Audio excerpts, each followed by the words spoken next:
Well, a warm American Thanksgiving welcome to you. I'm JJ. I am a life coach and I eat mostly meat for the past 2 years. And I am a novelist and I eat coffee and eggs and eat coffee. I eat meat and beef. Beef and meat are not the exact same, but they overlap a lot. It's one of those Venn diagrams, right? I eat beef and eggs mostly with some coffee. And welcome to our Thanksgiving special. Yes. This is a long one, and we have many awesome little features planned for you as part of this. So if you're watching this on Thanksgiving Day because you're sick of the parade and football and dog shows, maybe you're waiting for guests to come over, maybe you're waiting to go over to somebody's house, or maybe you just want to enjoy having Thanksgiving with us. Well, you're welcome. We wish we could be there live, and we have family coming over. So we're going to have a house full. We do have a house full. So we are recording this in advance. But it's actually nice because now we get to have kind of like a pre-Thanksgiving celebration where we get to talk about carnivore-related things, but not exclusively. No, not exclusively. And just hang out for a while. Which is nice too, because guess what? We are not having Thanksgiving with other carnivores other than us. Yeah, we're the only two that'll be there. Yeah. But we have how many people coming? This first one is 8 total, counting us, and the second one is 11. What do you mean us. First one? So we're getting together with my family pre-Thanksgiving. Which is called? Fakesgiving. I'm the only one who calls it that. I don't think my mother would appreciate it. But yes, Fakesgiving is this weekend, and 8 people counting us, and then real Thanksgiving on Thanksgiving Day with your family. And that is 11 counting us. Oh, nice. And some new people we've never met before. Yeah, that'll be interesting. Yeah. So and we're going to, we typically, because it's my brother's family, they bring guitars over. Mm-hmm. And so I have my guitar, there's more guitars, then we jam. We don't know any songs, so we sort of just play parts of songs, and we do a lot of blues improv, which probably gets pretty tedious for the people listening because it's just the same thing over and over again.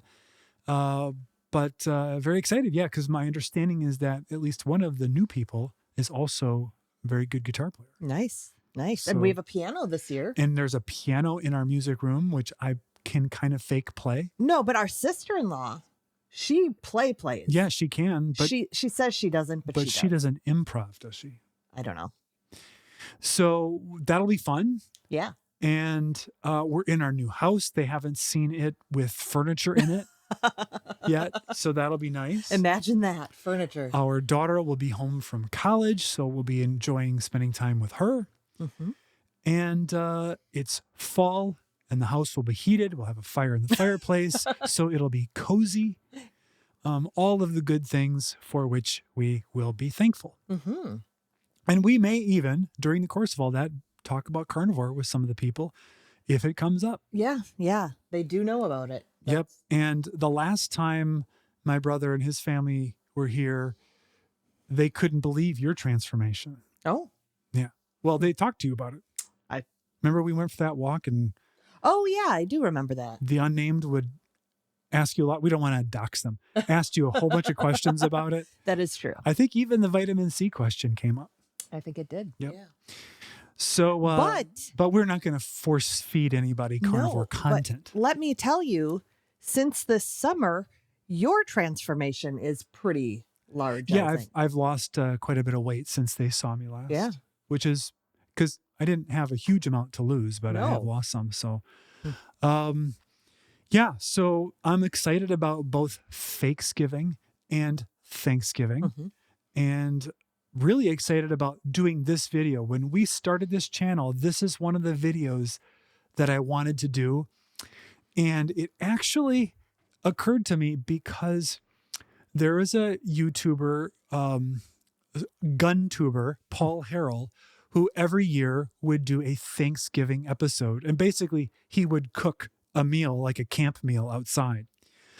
He died this past year, and which was really sad. We knew that was coming, but we don't really have much crossover audience with that. But I just really loved it because it was this brand new YouTube content that was about the holiday. It was long form, and it was something you could sort of settle into, kind of have on in the background, or just sit there and just chill and enjoy it. And we hope that you get that feeling from this. Mm-hmm. Our first segment that we're going to talk about, maybe it won't be the first that you see, is our holiday gift giving guide. Oh, yes. Yes. And so we're going to show you a bunch of different items that we use in our carnivore lives, and that might be good gifts for someone you know who may be interested in keto or carnivore, or it might be something you want on your own wish list for other people to buy for you. Well, and I think a lot of these are really nice because you can give them to non-carnivore family members as well. Because I know for me right now, it's challenging for me to want to give people the mug of hot cocoa or, Right, because it's not in keeping philosophically. Right. So I have a little bit of a cognitive dissonance with some of the gifts that are given and that I've given in the past. So these are some good options for those types of situations. And also just supporting, I just like supporting the lifestyle to a certain extent, even if I'm doing it with someone who is non-carnivore. Now, some of these you may own, or everybody you know may already have them, but you want to be thinking about those young adults who have no life skills at all. And maybe they're getting ready to move out on their own. And there's some of these items that they might not have yet and that they will need. And so should we begin? Yeah, let's go ahead. Now, where possible, we will have a link to Amazon to the specific item, or one so similar it doesn't make any difference. And because I can't help myself, those will be affiliate links. But you have been warned. Yeah, you can scrutinize the link and strip out the affiliate code if you want. But there's something in my genes that make it almost impossible for me to link to something online without an affiliate code. Oh, interesting. I think it's because I grew up in a house with an entrepreneur and talking about business constantly, that the idea of not monetizing every opportunity is kind of weird to me. Well, I get that. But when you purchase things, do you use affiliate links? Is that what that's what I was getting from that? Oh, no, that's not what I was saying at all. Okay. I don't care about any other content creator. You should never use their affiliate. No, you should, of course, use their affiliate codes. But it's as a courtesy, we will try to have links where we can. Okay. So we're going to try to guess our way from the least expensive to the most expensive. But honestly, we haven't checked the prices on these recently, so we don't know. No clue. So one of the first items that any carnivore is going to need, any keto person, anyone who's going to cook any meat of any kind ever, they need this, which is a thermometer, a meat thermometer. Now, this one you got recently. I did. All of these are made in China. They all have weird brand names you've never heard of. This one is Escali, which sounds Italian. I guarantee you it is not. And you can switch it between Fahrenheit and centigrade or Celsius. I don't know. Is there a difference? And you stick it in the meat, and then it tells you how hot it is inside of it. Can I go on a little side note? You should. Okay. So we have talked about our mothers in the past and their cooking of meat. Yes. And first of all, I want to totally I had an old 1970s cookbook out recently, and the temperatures on that were insanely high. Like what a rare steak was like 140. So I want to say it's not just our mothers. It was the times where you cooked your meat to death. And there, we've talked about being indoctrinated into the idea of meat being really unsafe to handle and eat. And so the idea of using a meat thermometer in my household did not happen really. We had a candy thermometer. My mom didn't really make candy, but she had one just for those few times she tried. And she would use some sort of thermometer at Thanksgiving for the turkey. Was it the pop-out No, she thermometer? eventually did not. She went to cooking school and she eventually used it for the turkey. Because my understanding is the little pop-out ones aren't very reliable. Right. Yeah, we knew that right from the get-go. So, point being, we grew up in households where the meat did not taste good. The texture was horrible because it was overcooked. So this thermometer thing that most people have now is just revolutionary for how meat can actually be good. Yeah. And I think there was a generation who that's too broad of a statement to say an entire generation, but there was a lot of people who grew up thinking that if you could see pink, it was dangerous to eat. Yeah. And so their whole palate was developed around this extraordinarily well done meat. I don't know how, but that's kind of super dry. Mm-hmm. We had a lot of dry meat. But I know my mom didn't have any concept of resting meat after it was that's cooked. true. There was not that either. Again, I think we did the turkey, but that was it. Yeah, I don't know if my mom rested it or not. What the tradition was, though, was there was an electric knife that they had gotten for their wedding in 1950, whatever. I don't know what year it was. And my mom wouldn't carve the turkey because that was the man's job. Mm-hmm. So she would call my dad in to use the electric knife to cut the turkey up. And when he did, there was some radio frequency broadcast from the electric knife from the 50s that would disrupt the television because it was antenna video signal we were getting. There was no cable. And it would make the TV go crazy every time he turned it on. And it was really annoying. And then he would cut it all up and then it would go on a platter. And then by the time anybody got to it, it was cold. But yeah, it was a different time. Yeah. So I do love this gift guide idea.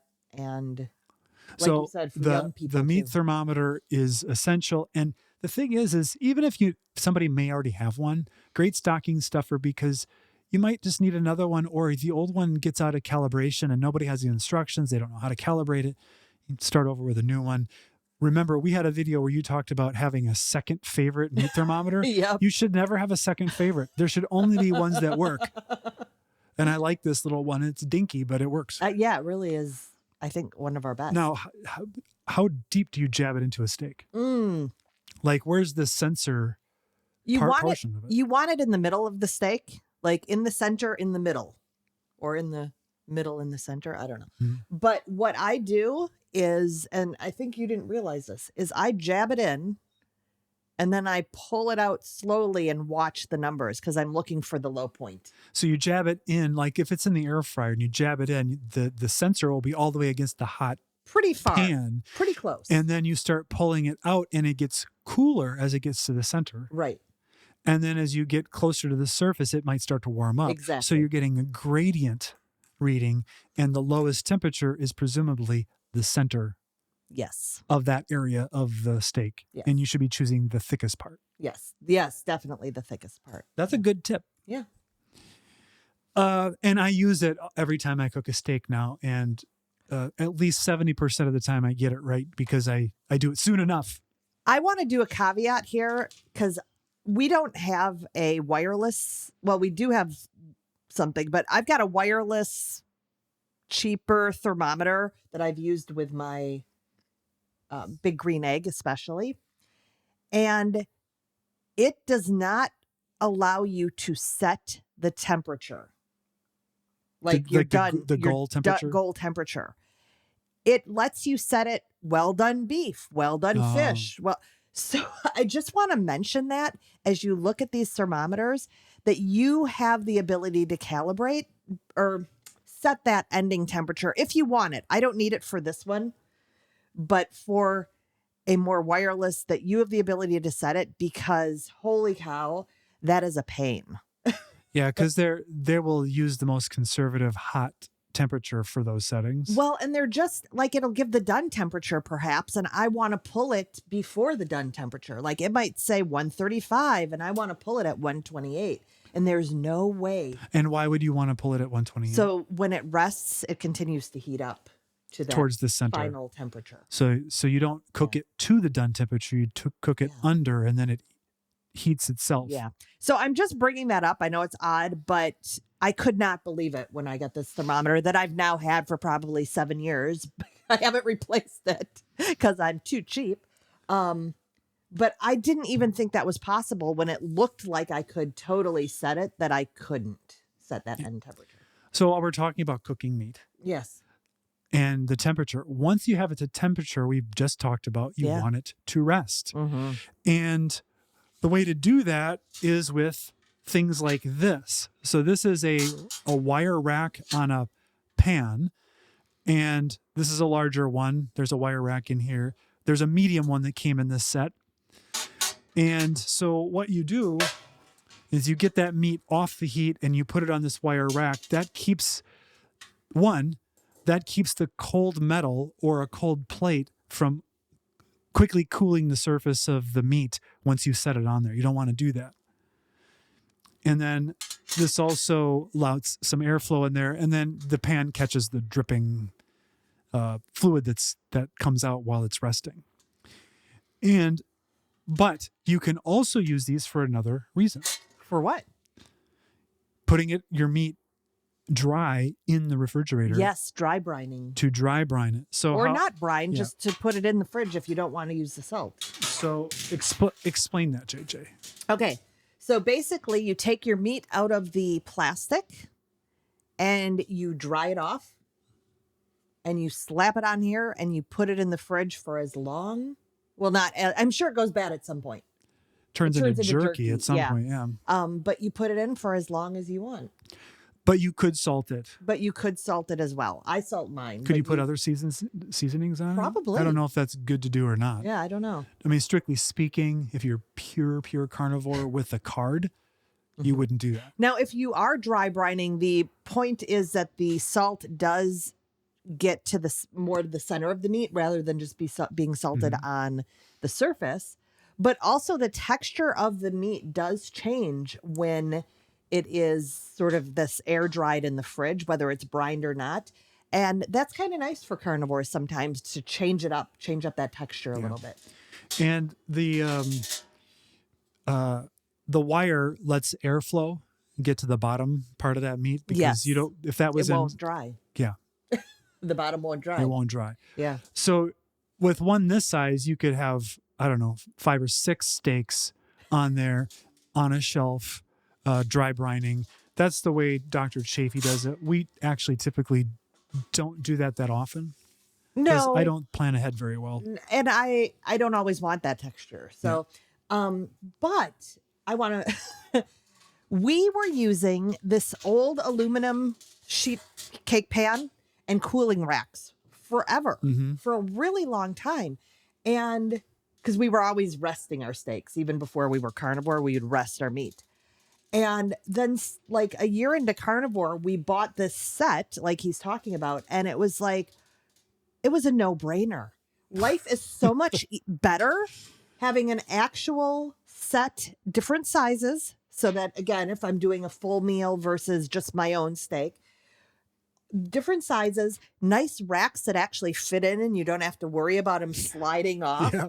And we like the stainless steel ones, because they go through the dishwasher and they don't get that sort of aluminum corrosion or weird. They clean really nice. They clean amazingly. So this was a huge quality of life improvement that we didn't anticipate because we're so cheap. We just used the things that we got from your mother when we got married for decades. So I think this came in a set of 3 or 4, and we'll link. I'll search it in the history and I'll link to the one we got.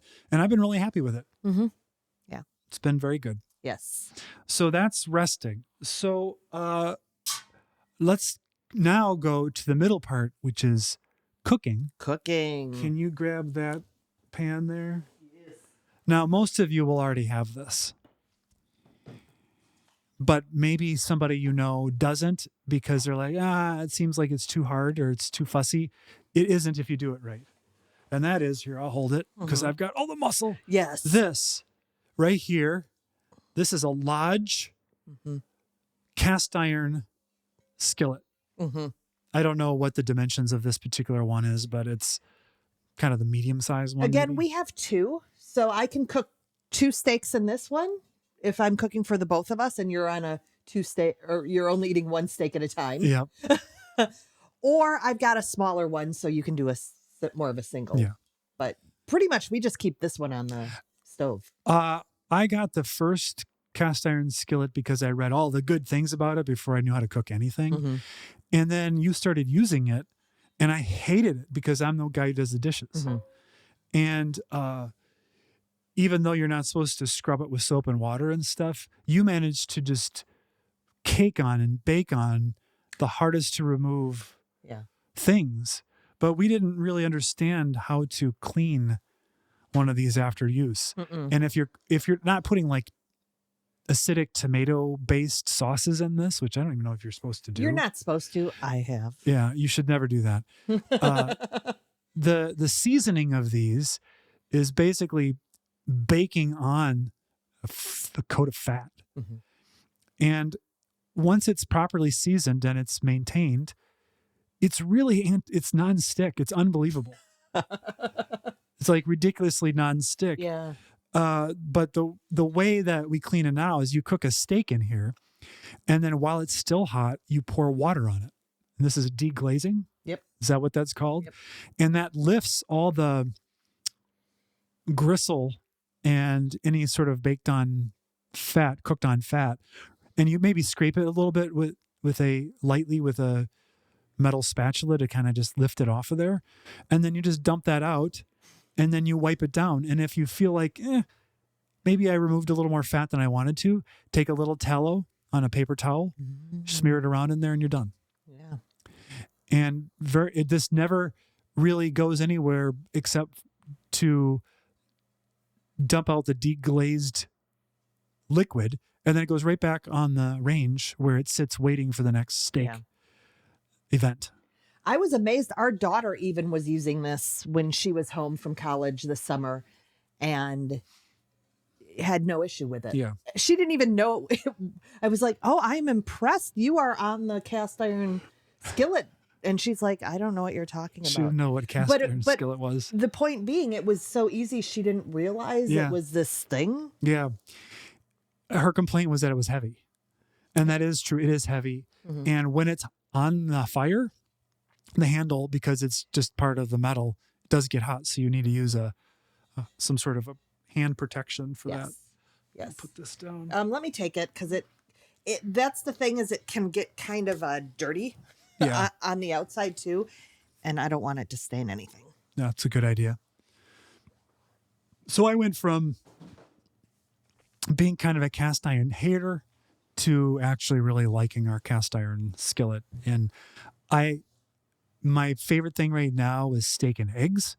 So I cook the steak in it, and then I finish the steak in the air fryer to get it up to the final little bit of heat, because then that gets the steak out of my way, and then I can do my eggs in the cast iron in the tallow from the steak. And that is really good. They are not pretty eggs, I have to say.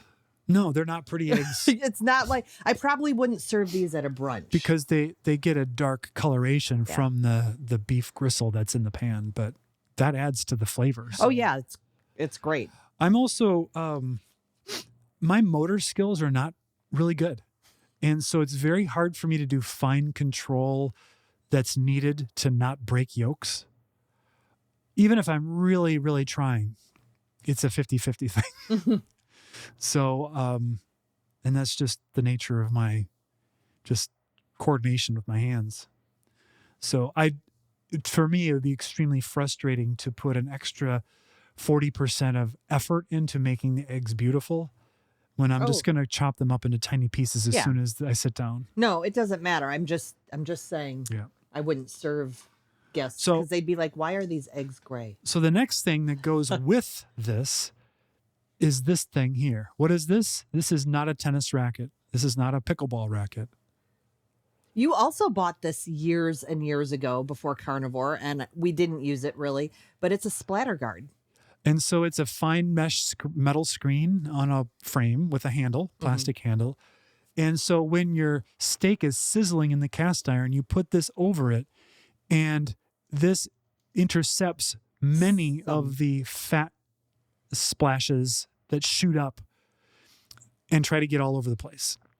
And it reduces it probably by 80% while it's in place.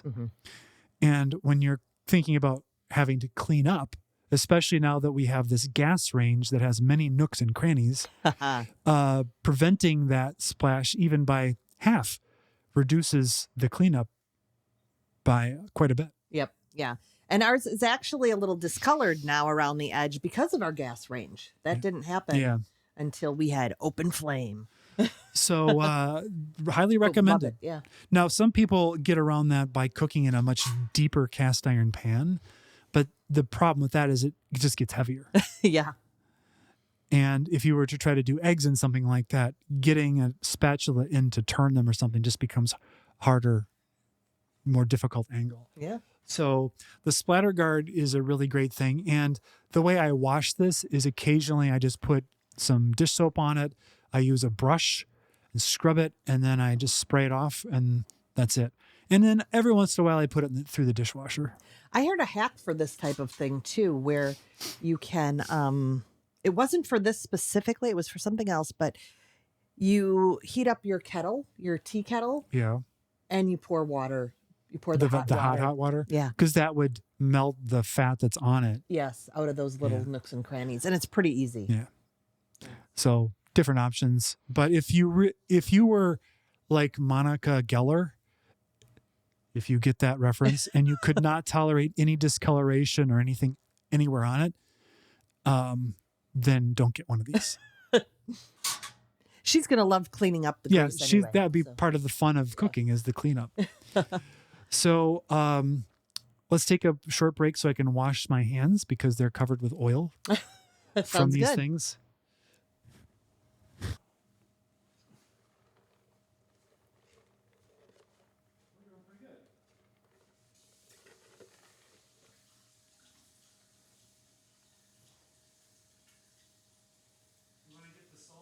Sure.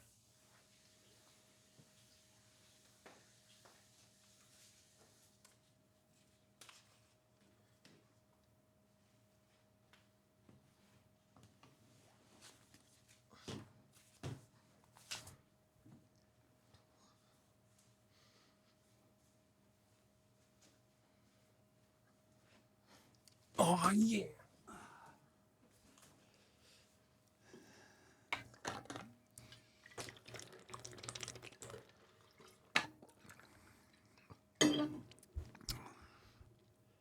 There's also biltong over there. And my Yeti. Let's bring those. Do you want to do your Yeti before we move into the food stuffs? I'll do both of my Yetis. And you can talk about your Stanley. Okay. So our last video was about me considering giving up coffee because of ongoing anxiety. Comments on that were really interesting.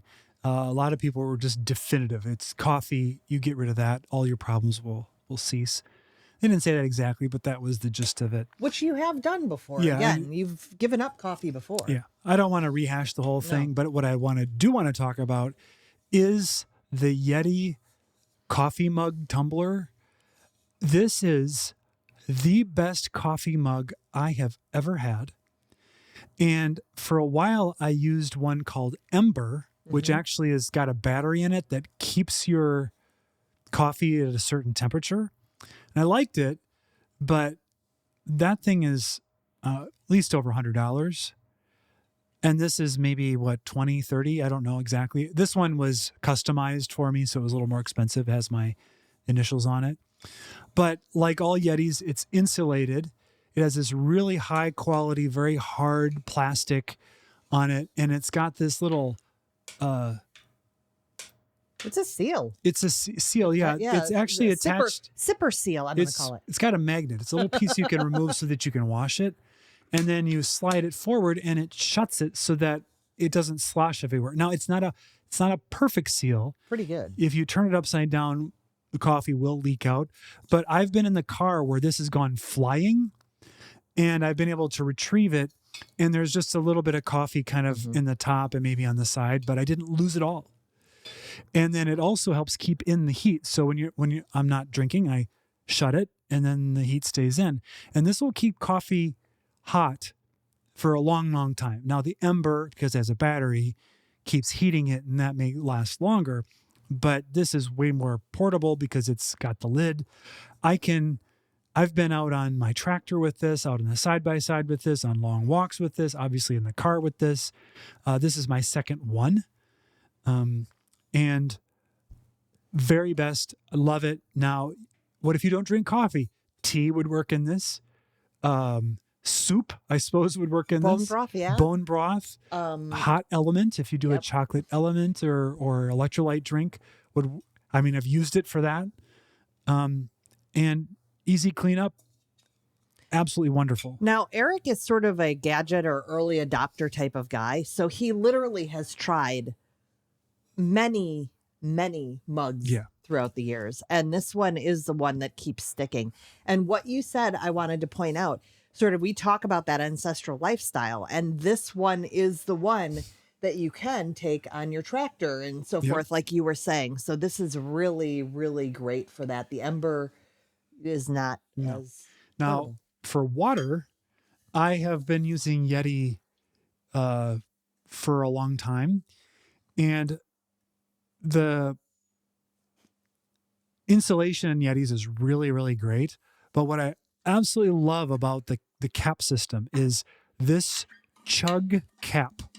Now, this is like the 24-ounce one. I used to have the 36-ounce. It was so big that I even had a hard time palming it, and it fit in no cup holders ever. No. So I sized down a little bit just for convenience. But this cap here, that may even be called the chug cap, you see how it's got a narrow opening on it? Well, I learned to love this size for water specifically because we used to drink smart water. I was just about to out you on your smart water addiction. Yes. I loved smart water because I thought it tasted so good. But it's a tall, if you've seen them, they're a very tall, skinny bottle with, a water bottle spout on it. But the plastic bottle itself had a little more rigidity than your average Dasani or Aquafina. Those tend to collapse under the pressure of your grip. And you don't want that. And then you could invert that, and then you could go dook, dook, dook. And he was like, it's so smooth. Yeah, and it just pours right down your throat. And if you get super thirsty, like I do sometimes and have since I was a little kid, you want to be able to do this. The Duke.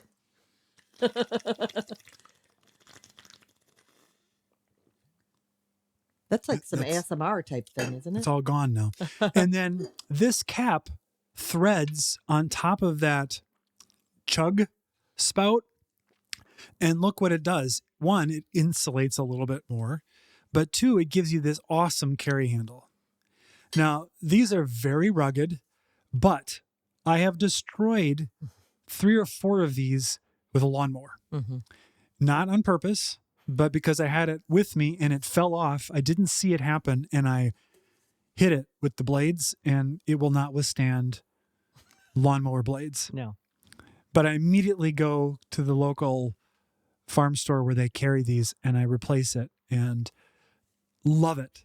Mm-hmm. I'm never without this. And you can, of course, put your favorite electrolyte mix in there. And you don't need any sort of fancy froth or anything. You just screw this shut and you just shake it, and it's beautiful. Works perfectly. Now, you have been sporting a different brand. Yes. Ever since you received one for Christmas. Yes. For my daughter last Christmas got me the typical Stanley big, huge mug thing. I mean, this is like a fashion trend. It is a trend. I don't know if it's over yet or not. I would have never bought it for myself, probably. But I love it. Yeah. I didn't know it was a fashion thing until you got it and said, oh, yeah, this is a thing. Yes. Yes. But I guess it became popular because it survived a car fire and still had ice and water in it. This Yeah. one woman showed. Yeah. What I found is you need to pack it with ice for that to happen. I mean, So don't you start have- the car on fire if you have just a little bit of ice, it's unless it's full of ice. Yeah. Yes, exactly. But I really like it. I have it on most of these videos around the house. It's nice to I do really like a straw, and I do like ice. So it's great for around the house. I did find though that I don't like it with traveling. It's just too big for travel. And it does have sort of a seal, but I like a straw. So, you know, This is where we differ is I don't like drinking through straws. yeah, I love straws. I find it's too hard to duke down vast quantities in a rapid amount of time with a straw. Yeah. So I have this for, like I said, mostly around the house. And then I have a glass water bottle. I can't remember who it is. And I also have a travel one that seals up better than the glass one. It's more portable. So But I have 3. If she ever gets any sort of a plastic cup at a restaurant, she'll reuse that thing for days, putting ice and stuff in it so she can drink through the straw. I don't get that at all. To me, it's contaminated upon first sip and needs to be thrown away. I have a rotation process for my plastic cups. Here's one right now. And that's Diet Coke in there? No. It's some cold brew coffee, but it wasn't purchased today. Oh, okay. But I don't keep them too long, just a sort of few days, and then it rotates out. But I'm also, not contributing to the issues with just single use cups. That's true, but Yeah. you still are spreading microplastics everywhere. I'm still spreading them everywhere and ingesting them. Yeah. Yeah. So let's move on to seasoning our meat. All right. So this is really where I was talking about. I think it's a great stocking stuffer or gift for the teacher or something like that. Like instead of the hot cocoa mix, I think seasoning blends. And I'm going to go with Redmond's. That's what we've mostly switched to. So they have all these different types of seasonings. We have the barbecue, the taco, which I'm going to be using for Fakesgiving. I like that one. Seasoning salt. I think I'm going to be using this. Along with some poultry seasoning this year. So we're getting low on poultry seasoning. And I was like, I think this will be good for real Thanksgiving. Like turkey? For turkey, yeah. For our turkey and our stuffing. Okay. So we're going to do that. And we have the steak seasoning as well. And the thing I like about them is they're high quality. And I don't think they have no seed oils, but I don't think they tend to have sugar either, though. I might be wrong on that. This one has allulose. Oh, Interesting. So their barbecue has our allulose. So these are great carnivore options, but they just taste really good too. So again, for non-carnivores alike. Then I also love their salts. So I didn't bring down the plain salt, but we do have a salt grinder. So I get the coarse salt from them, which would be a nice gift too. A new salt grinder with the coarse salt. And I have the smoked salts. I've got the generic Chef's Blend smoked salt. And I also got, oh my gosh, this was limited edition apple pecan. let me see this. I've never even heard of this. Have you cooked with it? Yeah. I don't tell Eric when I cook with smoked salt because he doesn't think he likes it. Well, it's very smoky. Yeah, I don't use a lot. And when I cook, I don't get any apple. when I secretly pecan. cook with it, it's light for you. I don't. Yeah, it's smoky. Yeah. So anyway, a little smoked salt is nice as well. They've got several varieties. What I found, though, you can see I've got a little clippy for it, is that they come in Ziploc bags and the Ziploc Doesn't work. fails. I think it gets full of little mini salt particles. So we're going to link to Redmond's gift guide page. We're not an affiliate or anything No. like that, but that's where you can find things that are specifically kind of geared to be gifts or bundles and It's kind of an interesting idea. Yeah. And if I had been given some Redmond stuff for a gift, I would have liked it. Yeah, I'm just thinking now, maybe it's something I'm just thinking of my family right now. I'm Yeah. like, wait a minute, I haven't done this. What I have done for family, for my brother used to be a chef, and I often buy him boxes of meat. So that's another gift that you can give. Again, it's going to be a little more expensive to buy a box of meat. Although you could also do a ribeye with some Wasatch seasoning or something like that type of thing where it's a smaller scale thing too. But yeah, I've done Kansas City steaks in the past. He's been really happy with that. But you could also do what? You could go to bidonbeef.com and there's going to be any number of upcoming auctions on a huge array of Black Angus or Wagyu that you can get some pretty interesting deals if you're willing to buy a fair amount of it. And you can get everything from ground beefs to ribeyes and New York strips and briskets. And it's all from a group of hand-vetted, selected ranchers in America. And they put up these lots for auction that happens online. And so you can go and see what lots are for sale. You can mark your favorites, and then the day of the auction, you can create your bid. It lets you know if you've been outbid, and so you can keep upping it because you get bidding fever, or not, or you could just say, that's my limit. But it arrives within about a week. They contact you, and then they send it out in this big box that's insulated with a bunch of freezer bags in it. And then you've got amazing hero class beef. I've just made up a whole class of beef. It's beyond whatever choice or select or whatever it is. It's hero class. And we did that, and we used Texas Beef House. We got some Wagyu stuff. It was very good.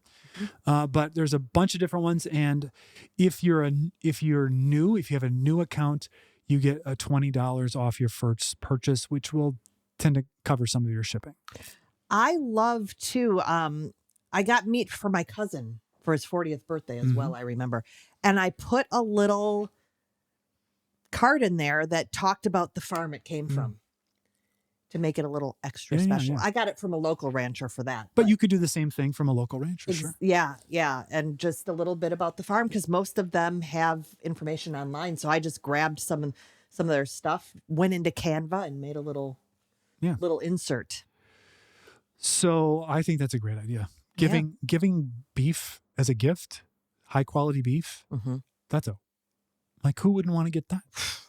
Especially a vegan or vegetarian. Well, yeah, yes, but otherwise, if you think about the family member who they're not going to be buying that really high end marble ribeye just because it's maybe just too expensive as a day-to-day thing. What an awesome gift! And that was my cousin. I mean, that's why I did it for my cousin, because he's too cheap. He's not really not likely to do it for himself. But he appreciates food. I could also imagine him, going to work, say, "You want to buy some steaks?" and trying to liquidate it for cash. Whatever works. Yes, doesn't matter. It doesn't matter. Now, we have another suggestion that's meat-based. But I think this is for the carnivore only. This is probably not to be given to non-carnivores. Or keto would be fine, too. And that is... He's like, what are you talking about? I don't know where she's going with this. The carnivore bar. Oh, of course. The carnivore bar. Yes. I think that's another great gift option. Yet I can't imagine giving it to a non-carnivore, because it's a certain... I think you've got to be next level meat eater. You have to be used to the smell and taste of actual tallow. Yes. Like if you're not used to eating something that's got a little bit of maybe a smear of tallow on it, and getting that flavor in your tongue, the carnivore bar is going to be a little bit harder to take. Although they do have ones that have some honey sweetening in it, which makes it a little more palatable.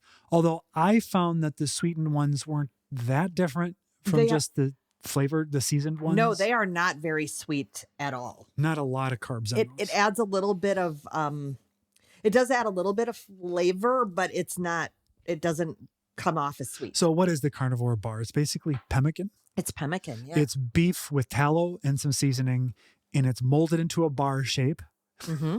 and it's wrapped in like a wrapper so that it probably would keep outside of the wrapper.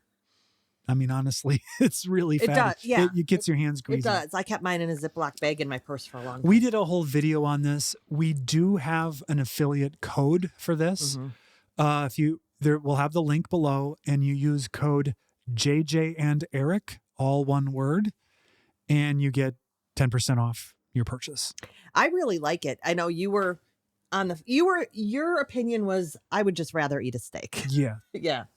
But I really do like them, and I need to actually place another order. Well, it has some advantages. One is that it's pre-prepared and made and ready to eat instantly. Mm-hmm.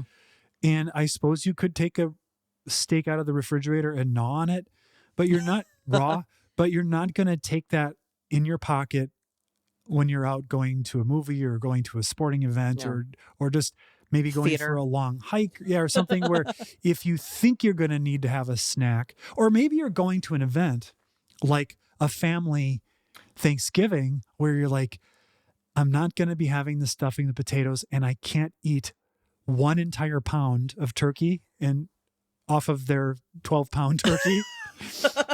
Plus, I want more fat. Yes. Having that in your pocket and sneaking off and chewing that down might be a great way to It would be excellent. fill in the corners of your appetite. And that's why I carry some in my purse most of the time. I do have it to fill in the corners. Yeah. I went out with a friend. I didn't use it yesterday, but we went to Buffalo Wild Wings, and I had it in my purse because, again, that fat.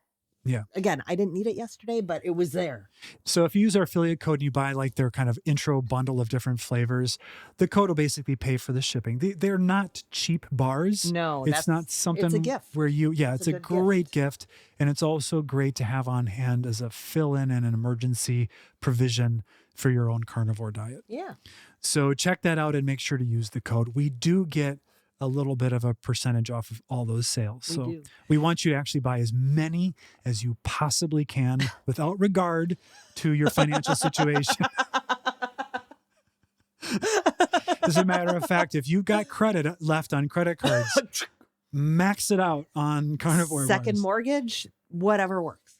Your kids honestly probably can't even get into college. They've been eating the sad American diet this long. Yeah, but if they've been carnivore, they don't even need to go to college because they're smarter than everybody. So spend that money where you really counts, and that's on the carnivore bar. Yes. Now you have just ventured into something. I did, and if you've been watching us recently, you've seen me mention this, but Dr. Sean Baker, very famous for popularizing carnivore through the Joe Rogan show, posted on X and maybe Instagram that he's been eating Farmer Bill's biltong, which I had never even heard of what biltong was. We are not an affiliate, so when you click this link, we get nothing. So get the carnivore bar first and then go get the biltong. But this fills a similar need.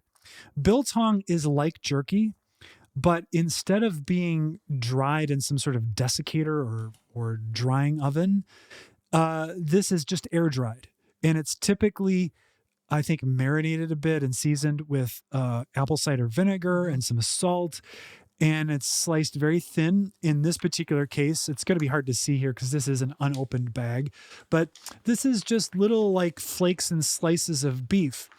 And this beef biltong has beef, apple cider vinegar, salt, and spices. And I don't think the spices amount to a whole lot. My understanding is that this is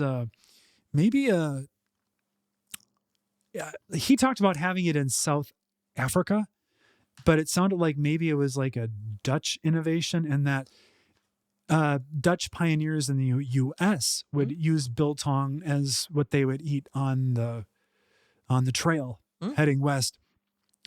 I didn't know what it'd be like. It actually, I thought, was quite good. Most biltong has a lot of fat attached to it, which is part of what preserves it. And it's a little bit moister than a lot of jerky might be, so it's not quite as tough.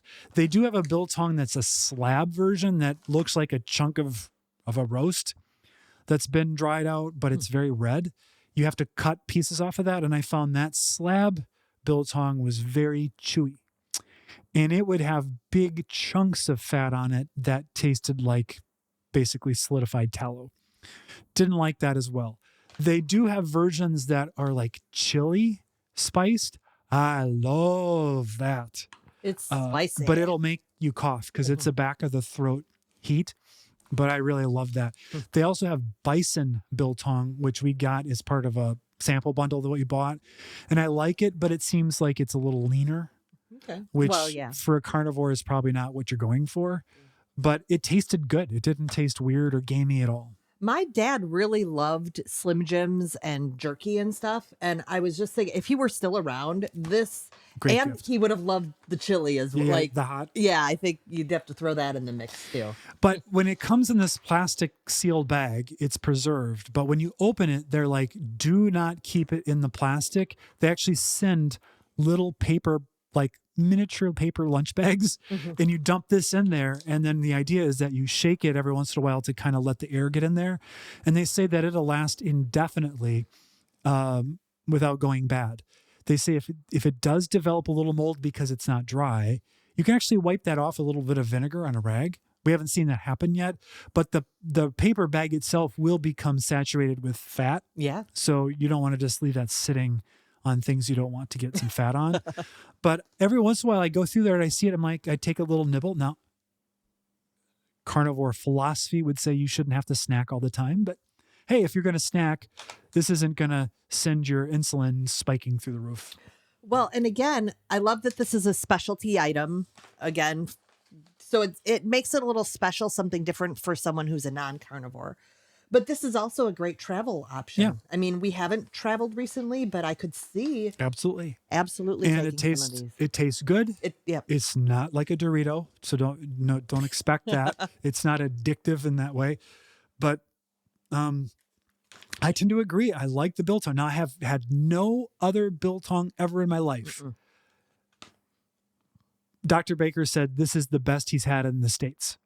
So it's possible to get biltong from somebody else, and maybe it's terrible. Maybe when I was a kid, we did one of these long driving trips out west. Actually, we did it multiple times. And there was 4 kids, 2 parents, and not a whole lot of happiness. A lot of sightseeing and a lot of, will the motel that we stay at have a pool? That's really all I cared about. But somewhere out west, I got a leather water skin at some curio shop because I was like a pioneer. Yep. It was right next to where they kept the cap guns. And they didn't put orange tips on the cap guns back then because back then we didn't just shoot kids with cap guns. Now you just shoot them.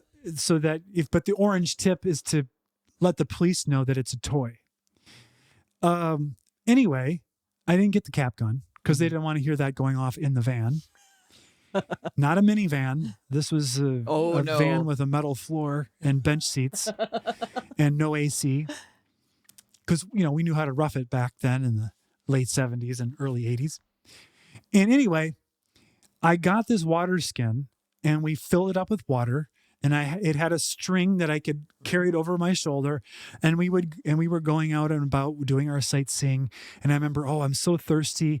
And it wasn't totally accurate because it had a plastic pull-out nipple valve kind of thing on the end that the pioneers would have had. And I pulled that out and I squirted it into my mouth. It tasted like water had been sitting in a leather glove in the heat.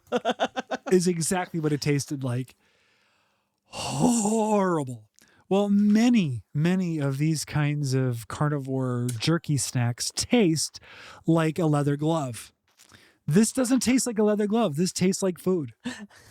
That was a long story to get to that. I almost forgot why I was telling the story. I forgot why you were telling it, but I do love that story because I remember what they feel like. I remember what they smelled like. I don't know if I ever had water out of one though. Oh, because I was a girl.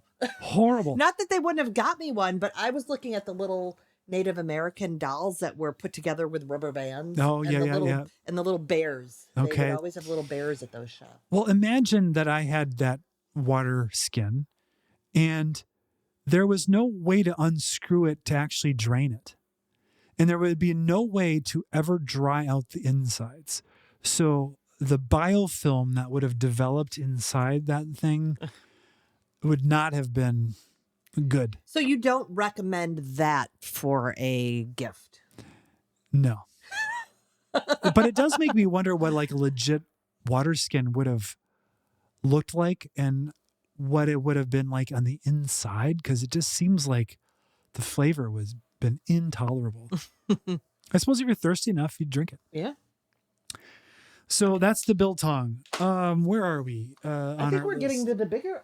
Well, actually, we have a list here. Let's see. Let's make sure we're getting. Through. Oh, I see two things. Okay. I see two things. Yep, that's one of them. Let's do that one.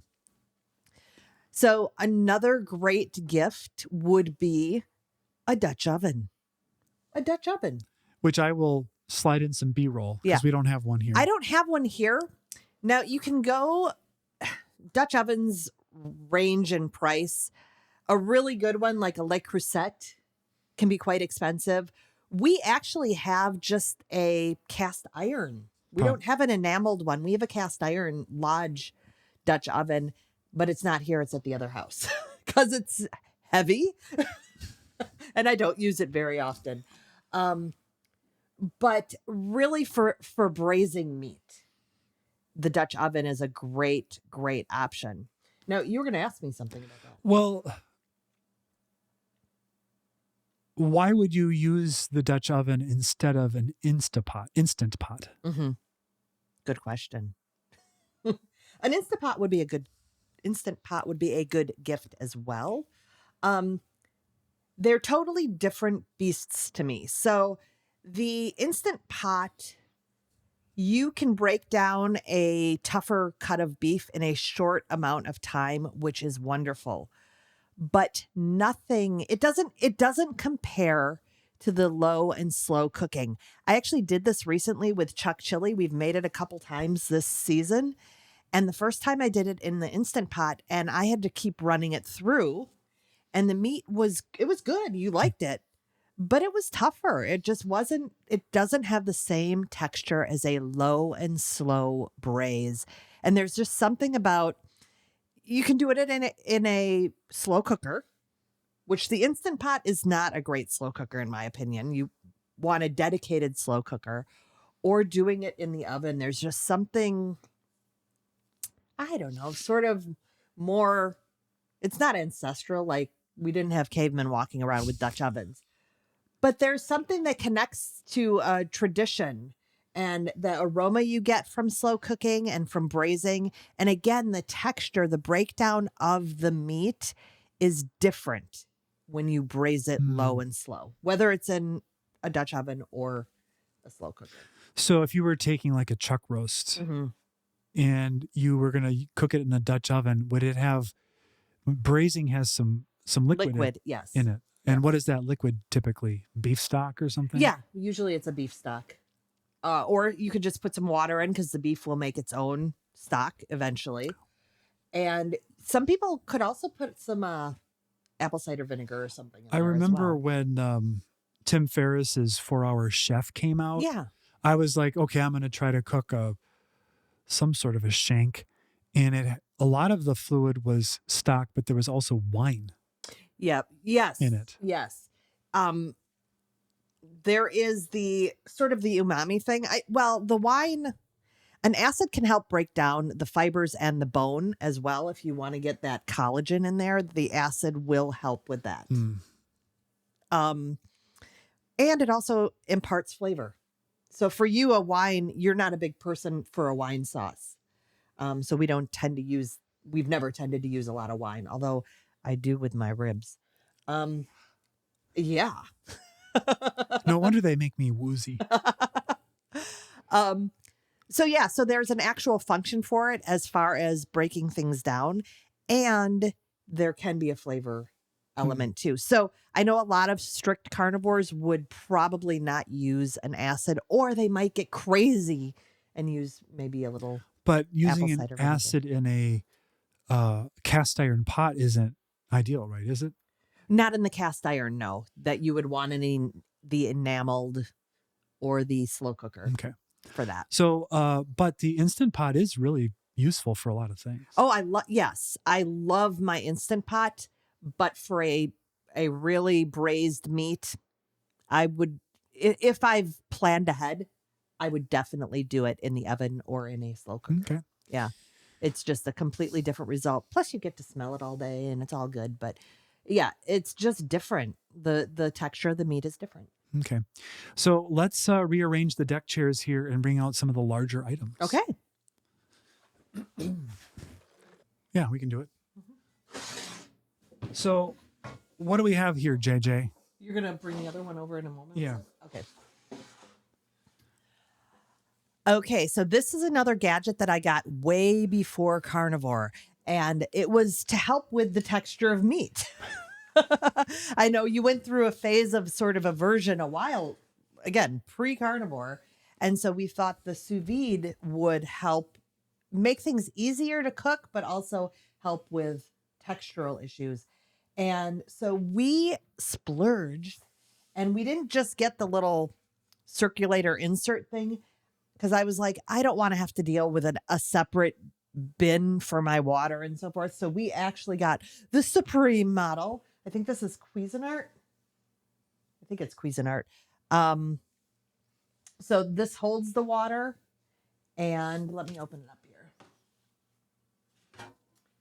here. It holds it to temperature. You can set the temperature right here. It does have a timer, but it doesn't do anything with the timer. Like it doesn't shut off or anything. It just keeps track of the time. And then inside here, there's sort of a rack. I just used it, so it's a little damp. There's a rack so you can put things into it to keep it submerged, or just set this on top of your meat to keep it submerged in the water. Now, the meat is not just in there naked. It is not. We do have a vacuum sealer. It's a standard food saver with plastic bags, which are supposedly generally recognized as safe. But there are other ways to do this as well. I'm just not versed in them. Could you use Ziploc? You can. Yeah. There's nothing about the vacuum sealing that's necessary. You just need to keep the water off of the meat. Right. You need to keep the water off the meat. And then this also has a rack that keeps your meat off the bottom, basically, so it doesn't, I don't know, come in contact with the heating element, I guess. So yeah, so we've had this for a long time, and I like to use it. And let me put it in here. And so basically, this brings your meat up to a certain temperature, and it holds it there. So you could use a steak and say, I want to pull it at 125 and then give it a sear. So you could do that. We've done that. Yep. What did I just make in this? I don't know. I tried brisket. That was like a 2-day process. So rather than getting the smoker out, which is not at this address. It was a very small brisket. It was yes. It was a very small brisket. And I put it in there for a couple days, and then I brought it out and actually put it in what we're going to talk about next to give it the bark. It was very pull aparty. Yeah. So it's just easy. It's very simple. It brings it to temperature. It's hands-off cooking for the most part. Now, early in carnivore, I was using this to make steaks because you can reliably bring the whole steak exactly to the temperature you want. And like she said, you sear it to finish it off. What I found was you don't want to bring a steak to like 125 for hours and hours and hours. It really, really ruins the texture of a steak. Yes, that is true. Leaving it at that temperature for so long. So with a steak, once it gets there, you want to pull it out. There are recommendations on time. I think you want to leave it. It's like an hour and a half or something. Like it's a pretty short time. But again, you could just throw it in at lunch and have it for dinner or something. Now, we don't cook fish in this house, but if we did, this would probably be the way to do it, because then it wouldn't stink up the house as much. Yeah. But you might still want to do a little hot, depending on the fish. But Yeah. I would eat salmon. I would eat other fish, but JJ wants to puke at the sight of it, so we don't do that. Just saying it is making me have a gag reflex. Maybe I should be adding some salmon to my diet. You could. I could have that for lunch Yeah. Oh, absolutely. or breakfast. Yeah. So we like the sous vide. As you pointed out, though, the downside of using this type of model with the built-in vessel is that it's very limited in size. I know you can get much bigger bins to put your little, I don't know what that's called, the little actual heat unit in. Yeah. I don't either. Heat unit? The heat unit. All right, so let's put this away. I also did my turkey in here last year. I broke it down. I was thinking of doing that this year as well, which is why it's still a little damp. I was keeping the water in it, but yeah. Here, let's do this. Okay. We kind of alluded to this earlier and then got away from it. Another good gift is the meter. And I believe you got this for me several years ago for Christmas. There's newer versions now, I think. Yes, there are. And this is a completely settable. I was talking about a thermometer before that was wireless that you could not set. This is completely settable. And it actually hooks up. It can go in the hot grill or the hot oven. There is a temperature maximum. I don't know what it is. But you poke it in your meat. You put it in the oven or in your grill. You keep this nearby because this is a receiver transmitter type thing. And then it lets your phone app, it communicates with your phone app, your meter phone app, to tell you what the temperature is at any time. And it will alert you when it's almost done and when it is done. So I really do like my meter. However, it's limited in its range. Maybe the new ones are a little better. This one's older. It's limited in its range. So sometimes it won't transmit through walls. And if I get too far away, it won't talk to the app. Got it. So, well, one of the interesting things about, if you're like trying to be a pit master or grill master, is that you can look at a graph of the rate of temperature increase and start to understand how the meat cooked.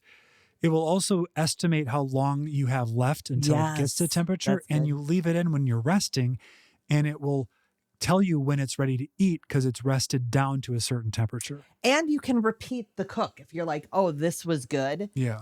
It lets you repeat that same cook to try to get those same results. Yeah. So a lot of benefits, but this is why I have half a dozen thermometers, because they all have different usages and they all have some limitations. This is the Meter Plus. We'll link to whatever is related to this that's current. Mm. I know a lot of carnivores like to get, they have a set of 2 as well so that you can do different cuts of meat at the same time. All right. Now, this we purchased just this fall. We did a lot of research. What were some of the other... Well, first, let's say that this is an air fryer. It is an air fryer. We looked at the Tasty. Yes. And there was another brand that I have no memory of what it was called that had an app that it could connect to, and it was well regarded. Mm-hmm. But we chose the Typher, which admittedly is among the most expensive air fryers on the market that we know of. We moved from the front drawer hinge Cuisinart tray style air fryer, which we had at the previous property. It worked fine. Mm-hmm. But this one has a couple advantages. One is it heats up super, super fast. Yeah. It gets up to, I think, 450 degrees. Yes. And it cooks really quick. Mm-hmm. So if you were like kind of in a rush to get a steak done, you could get a very serviceable steak out of this. I do not think it is as good as pan fried. Yeah. There's just something about being able to develop that sear a little bit better. But I finish my steaks in this thing to get it up to heat. Mm-hmm. It has a fairly shallow pan, but it's quite big. Yes. So I think, a lot of the use cases for air fryers is vegetables and French fries. It doesn't apply to us. Mm-mm. We don't care about that at all. But you could do 2 sizable steaks in here. You could probably do 3. I can do 3 most of the time. And I've done a lot of bacon in here as well, and they turn out great. I find that the non-stick on here, now a lot of carnivores will be like, well, I don't want anything to do with non-stick. Well, that's just kind of how it is with this. It's extremely good non-stick coating. This also has a self-cleaning function. Yes. That seems to work. And you just put it in there, you do the self-cleaning mode, I think maybe through the app. Yes, it's through the app. And then it takes about an hour and it just gets really hot and it just burns off whatever gristle and stuff might be on the heating element or whatever. We turn the oven fan on to kind of exhaust any smoke, but it hasn't billowed out smoke or anything like that. So it hasn't been that bad. No. So as carnivores, that was a huge selling point for us because we cook things, like we said, not French fries where you put a little cooking oil on it with a spray. We are cooking fat Yes. all the time. And so the ability to self-clean and get that fat off of the elements so that it doesn't smoke was a big factor for us in this decision. And the other one was the size of the basket. Again, for us to be able to fit 3 steaks in here most of the time is a big deal. Yeah. It's a big deal. So what it lacks in depth, it kind of makes up for it with. Now, obviously, you can't put a giant roast in here. Or a chicken, yeah. But you'd have to spatchcock the chicken. Yeah. Hopefully it would be able to be spatched. Well, I think Chris Cooking Nashville did that. Okay. With this very one. All right. It gets flat enough. Yeah, it gets flat enough. And then the final thing, which I cannot overstate as a quality of life benefit, is it is quiet. Yes. You can hear it, but very often I have to put my hand on it because the hood vent is on and that's kind of loud. And I can see the lights are on, but I'm like, is it running? And then I can feel it vibrating a little bit. It's very quiet. Yeah. Compared to, say, like the Ninja air fryer we had in the past, or even the Cuisinart one, tend to have loud fans in them. And this is called the Typhord Dome, and I don't remember exactly the whole idea of it, but it gets really good, air movement in there for the air fry. It does. Phenomenon. Well, I know one of the big deals with it was that it's large enough to put a pizza in. Again, was not a selling point. Have you used it to reheat anything? Yes. Oh, yes. And I'm actually, so I've talked about for our family Thanksgiving, possibly doing a little bit of a rib roast as well. It's not a large one. And I'm thinking of just popping it in here and seeing what happens. Yeah, you could. Yeah. Because I want it to be easy because I'll be doing all the other things as well. So expensive, but for someone who doesn't have an air fryer or who has a junky one that's kind of rattle trap and not working well, this would be a life-changing gift that they would really appreciate. And I do know people say that about their Tasty as well. We don't have experience with that, but I believe that's a lower price point. And people also love them. The carnivores do. So let's move this table out of the way. Okay. Actually, can we just talk about the table? Oh, let me sit back down. I'm going to roll in some B-roll about this table. This wooden table is called a spider legs. This also would be a fantastic gift, but you probably want it for yourself. This is made out of hardwood, and it has these hinged legs that fold in, and then the table itself is hinged in the middle so it can fold close like a giant suitcase. Now, there's lots of portable tables you can pick up at like Lowe's or Home Depot, and they're fine. But this one, there's just something extremely special about it. We've had this for at least 10 years, and we've used it in so many different applications. It's got little cutouts so you can carry it with a little handle, but then it pops up, and it's actually an attractive piece of furniture.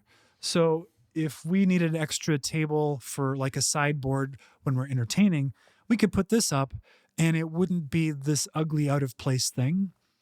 It's been used in picnics out on the grass. Yep. We used it out in the barn before we moved here, so we'd have a place to cook on our it wasn't a George Foreman, but it was like that kind of a grill. It wipes clean really nice, and it is super amazing. And they make chairs and stuff, but the spider legs table is really special and would be an awesome gift for anybody. Everyone who sees it is so intrigued by it and just thinks it's the coolest thing. The leg hinges that allow it to collapse, they have a very pleasing click that they make when they lock into place. It's a quality piece of portable furniture. Yep. All right, let's move this. Okay. This is going to be a long video. I don't want to do a whole lot of editing. It would take me forever. Definitely no. I've already got to put in some B-roll in various places. Yeah. All right. So speaking of which, I think our last two items are too large to have here Yes. in the studio. Yes. And you've sort of shifted now. We've talked about a lot of these gifts being appropriate for non-carnivores as well. Well, these next ones, and we sort of shifted with the spider legs table, have nothing to do with meat or eating. No, they're just cool. So you have probably seen the Solo stove advertised online or somewhere. And it is basically a stainless steel fire pit. We actually have two of them. And I think that the reason we got the second one was we had this property and I wanted to be able to have one here. But we got a slightly smaller size. We have I think it's called the XL or something. It's a very large one. And for most applications, I think it's too big. It actually, the Solo stove has this ability to draw in air and sort of feed oxygen into the fire. So you're putting very dry hardwood in because that's going to burn well. But what happens is it gets so hot, it gets this effect called afterburn, which burns so clean, you get very little ash residue. You get some on the bottom of the unit, but it's basically a very large stainless steel can that has these air channels in it, and then it rests on this stainless steel ring to lift it off of the surface that you're setting it on. Now, we've had a fire pit for ages. Yes, dug into the ground. Yes, dug into the ground. And some of your complaints were, one, the smoke. Yes. And two, you were always afraid it was going to catch the woods on fire. Yes. And three, it's not portable. It's a ring of stones or it's in the ground. The Solo stove is portable. And because it sits on that ring, you can put it on grass and it will not even singe the grass that it's on, because we've done it. And we've had blazing hot fires in the thing. We've put it on plastic composite deck, and it doesn't melt or leave a scorch ring or anything. We had it out on the pier last year, which is a composite decking. No problem. We had it on our new deck here. No problem. Obviously, if you leave the ring sitting in one spot, it'll leave a little dirt stain or something, or a clean spot. But it is just really awesome. And we got this medium-sized one at Costco when they were carrying them for a while. And it was, I want to say, in the $350, $400 range. I don't remember exactly. It is good to get, they have some fire poker tools and stuff that you want to get and able to move logs around, because you cannot put your hands anywhere near the flame once it's at its hottest, or you will lose it because it is so incredibly hot. Now, we do not advocate making s'mores because, one, sugar, two, who knows what's in a marshmallow, and three, not carnivore. Right. I think I just said all three things were exactly the same thing. Kind of. But we have had occasion, because of family traditions, where we've made s'mores with this, and it will happen fast, and you will lose many marshmallows. It's to the inferno. Amazing. But what I have also done, we did this once, you may not remember, We also did hot dogs Yes. or sausages.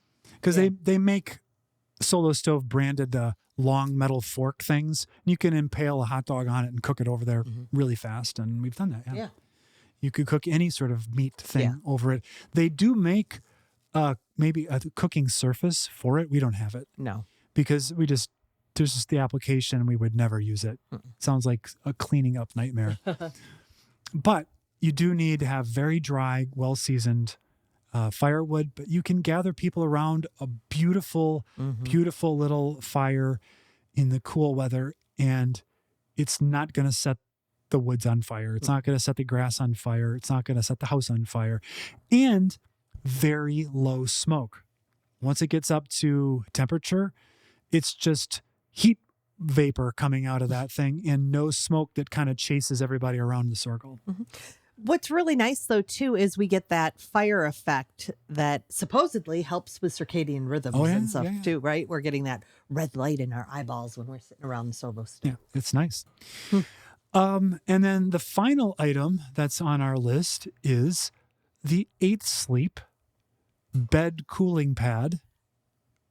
Let me just come in for a moment. So go ahead, describe what it is, but don't go into depth because I want to. So it's a mattress pad that's attached to basically a water pump, and it will put water through these capillaries that draws body heat away from your body to cool you down while you're asleep. Now, Eric, he's talked about he's had a really hard time with sleep for decades. Yes. And so when he told me about this thing, I was both supportive and skeptical because him getting a good night's sleep affects the household. So I'm all for whatever helps him sleep is great. I would rather sacrifice my sleep than have him not sleep well. But, I mean, come on. I was like, we really need to regulate the temperature of our mattress, please. I mean, and there's the expense and the upkeep, and it's just, I was skeptical. I was very skeptical. And I'm a believer now because when we are traveling and I don't have my 8 Sleep, I'm so sad. We had a competitive system prior to this called Chili Pad. And it was not good. It was very inconsistent. It ran out of water frequently. The water quality was nasty, which concerned me. You had to use distilled water in that one, and it still got gross. And it just didn't work very well. The 8 Sleep, and it was loud. The 8 Sleep is quiet. The pad is much more comfortable because the little tubing capillaries, you can feel those like under your hand if you're feeling for them. But when you're lying on it, you don't notice it. No. I will say that the tension of the pad, once it's secured over your mattress, will increase the perceived hardness of the mattress. Yes. And so we've had like Tempur-Pedic style mattresses in the past that are the memory foam style.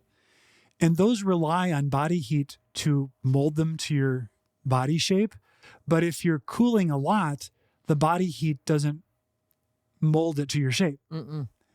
So we ended up in a situation where a mattress that without the pad was fine started giving us like hip pain and stuff without it. Too firm feeling. So 8 Sleep is now on their, I think, version 4 of the pad. I think they have mattresses as well, but we don't buy their mattress. And we're on version 3. I will say that you are pumping water through something that's on your mattress, and they are subject to failure and puncture and wet beds. It could happen. It has happened. It has happened to us. My assumption is that version 4 is a little more sturdy. I will say their customer service has been outstanding. Phenomenal. Anytime we've had any sort of little hint of a failure, they've replaced entire systems for nothing. And even no shipping. It was just really good. Yeah. The app is decent. There are sensors in the bed that do sleep tracking.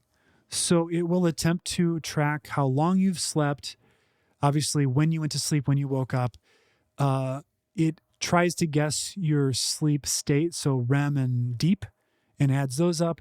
It follows your heart rate variability.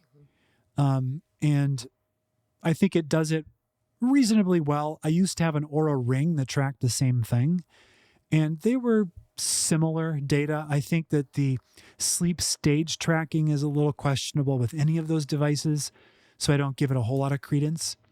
But if you do want to kind of see changes in your habits and how they might affect your sleep totals, it could provide some insights. Mm-hmm.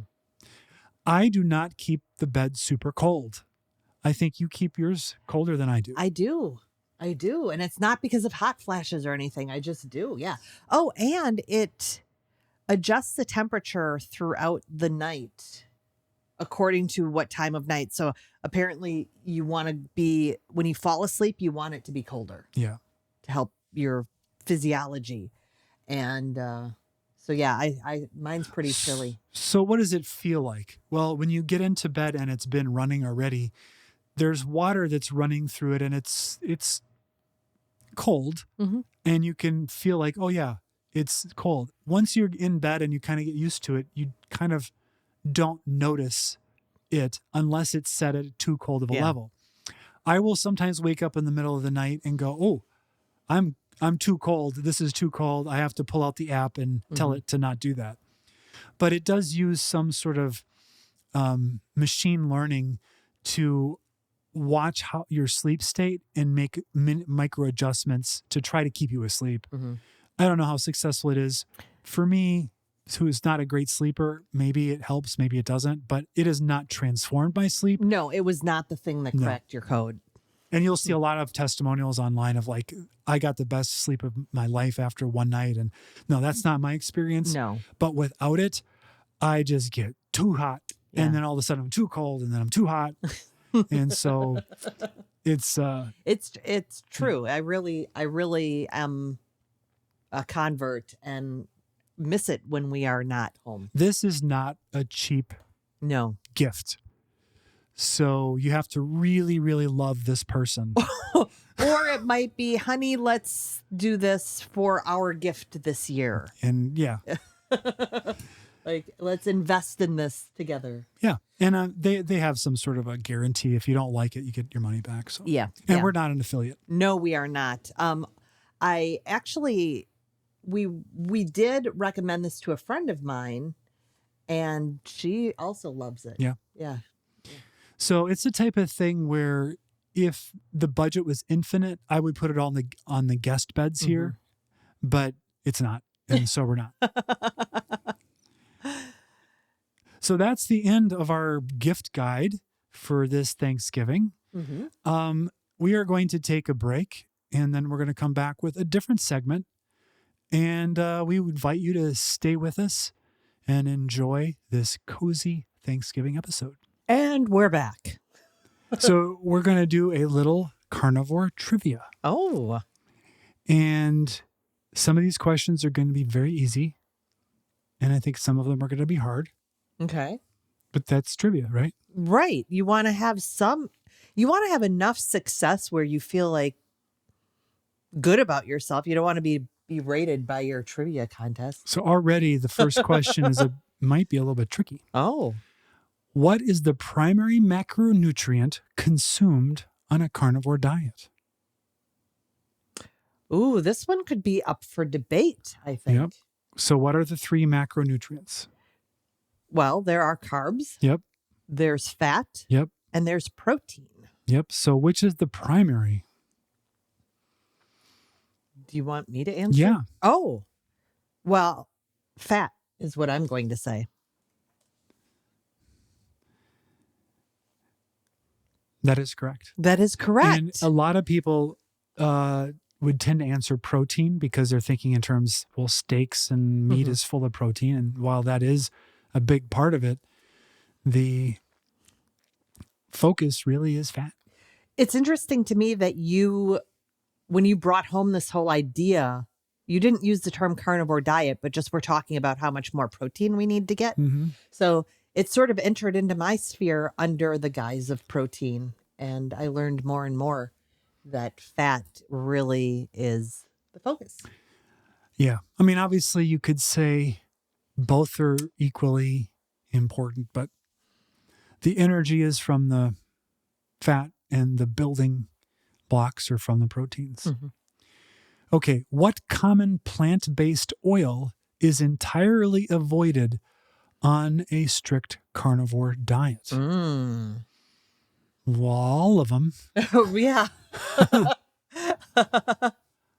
Although, yeah, all of them. Yeah.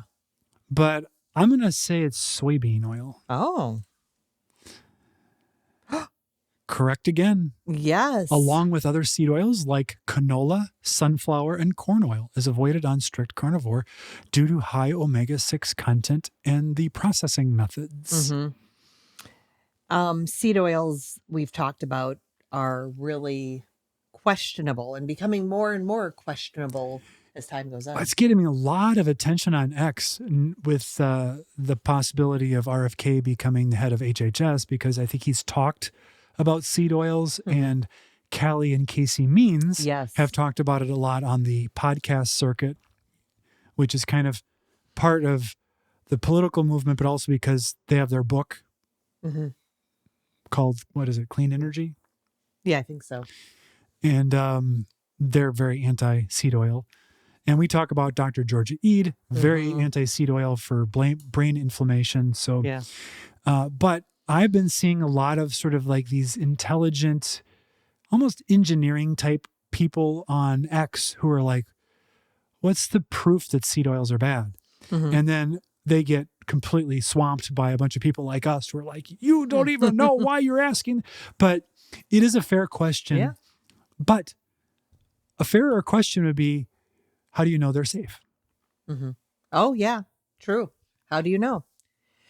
I remember a period of time, gosh, I think our daughter was pretty young. So we're probably talking 15, 20 years ago, when there was a whole multi-level marketing company that I was buying. I wasn't a representative, but I bought their products because it was all about these safe seed oils. They had one specific, I think it was canola was what they had, and they had all different types of flavored canola oils, and I mean, again, really touted as being a healthy product. And it was a big deal. Like all the moms had these oils in their pantry. Yeah. As someone who, for me, I feel like I'm pretty pro-science. I'm very open to hearing the evidence. And a lot of people want to see like a randomized controlled trial of some people who never eat seed oils and people who eat some. And I'm like, well, what are you looking at? And how could you possibly control for all of the other confounders in a person's life unless you sealed them in a medical ward their entire life and gave them a very measured diet? Because it can be exposed to all kinds of things that could mask or enhance the dangers of these things. When it seems simpler to me to go, what did a species evolve eating? And in no way was seed oils in the way we consume them now, because of the refinery process that's required to get them. In no way were our metabolisms designed or evolved to work with them.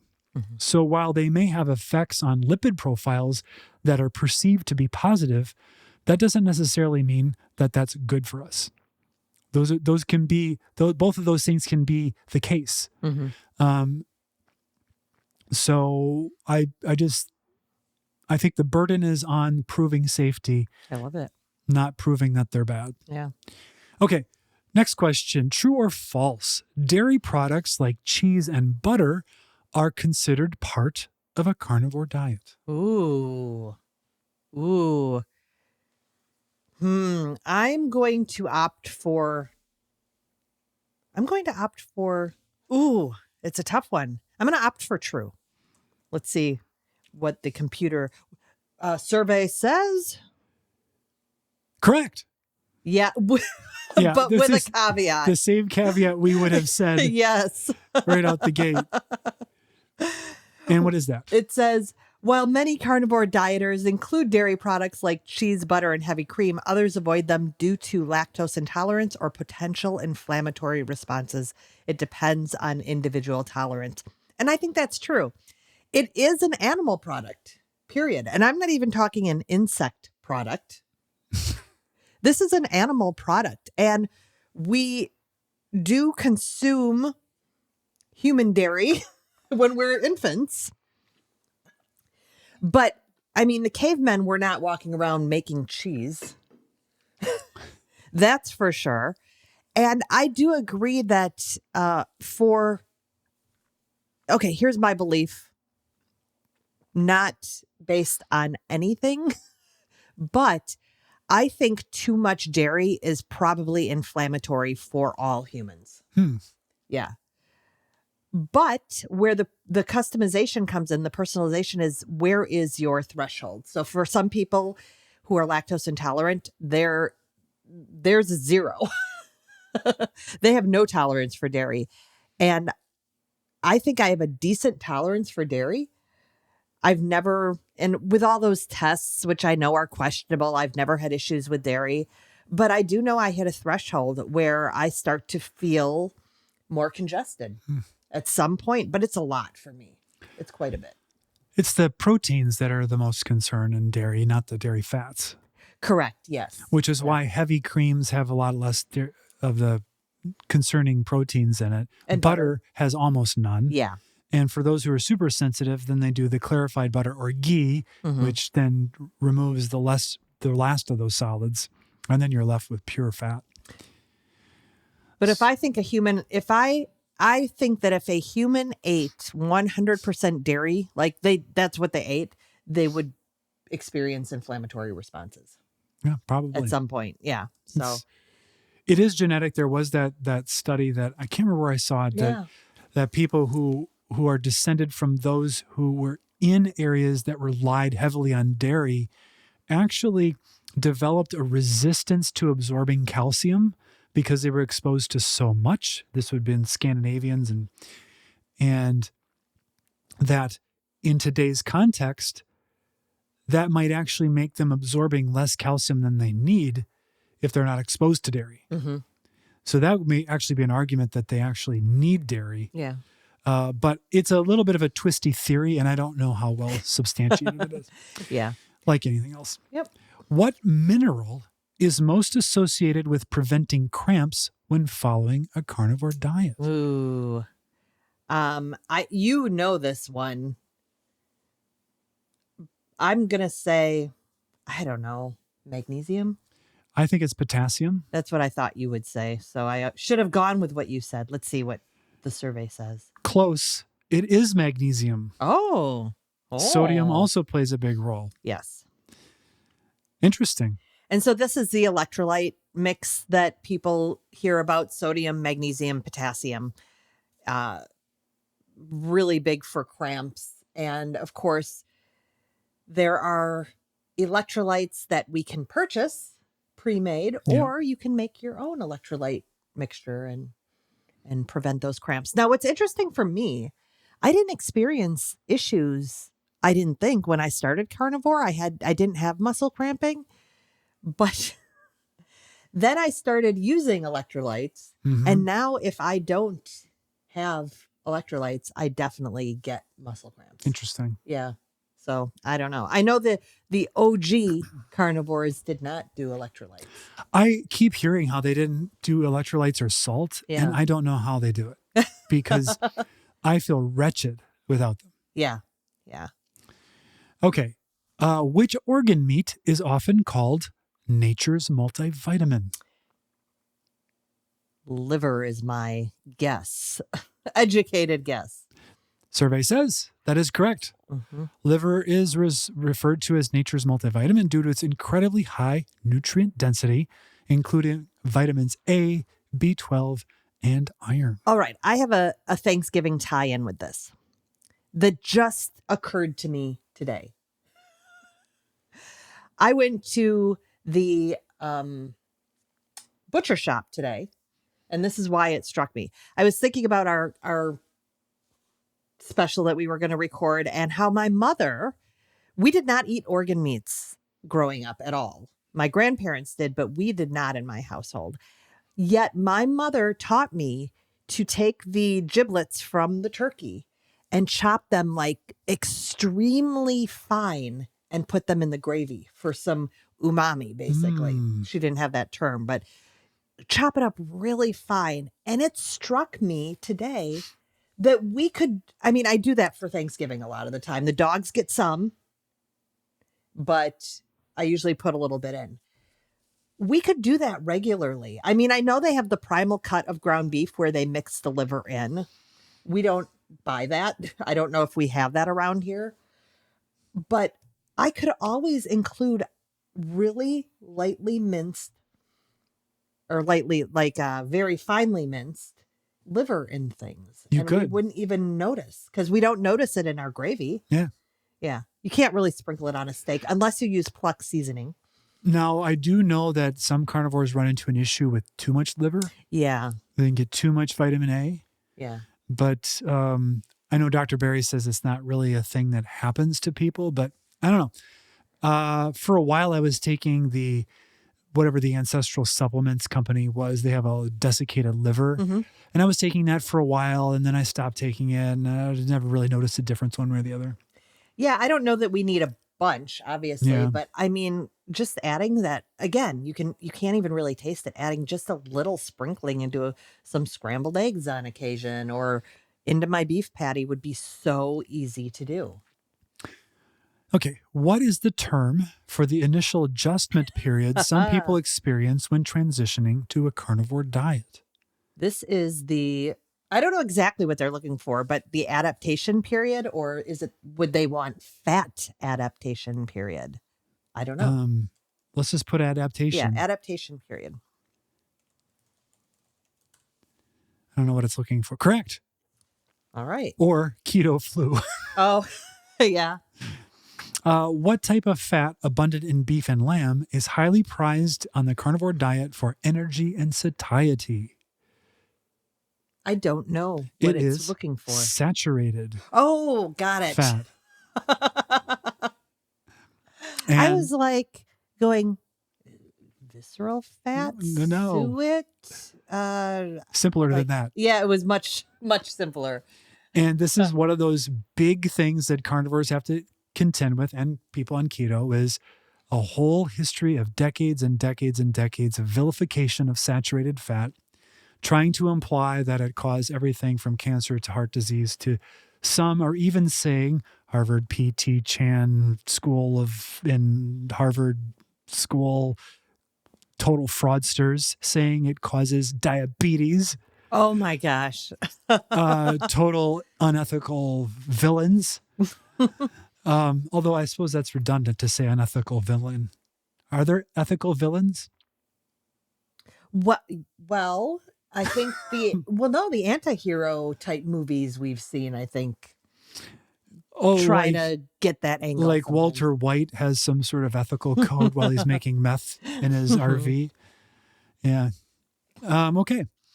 What is the name of the state your body enters when it starts burning fat for fuel instead of carbohydrates? That would be ketosis, not to be confused with ketoacidosis. Exactly. Ketosis is the state where your body shifts to burning fat for fuel, producing ketones as an energy source. Mm-hmm. I would have guessed fat adaptation, which may have been kind of the same thing. Yeah. 9. What nutrient found exclusively in animal products is essential for preventing anemia and supporting energy levels? That would be iron. Iron. Correct.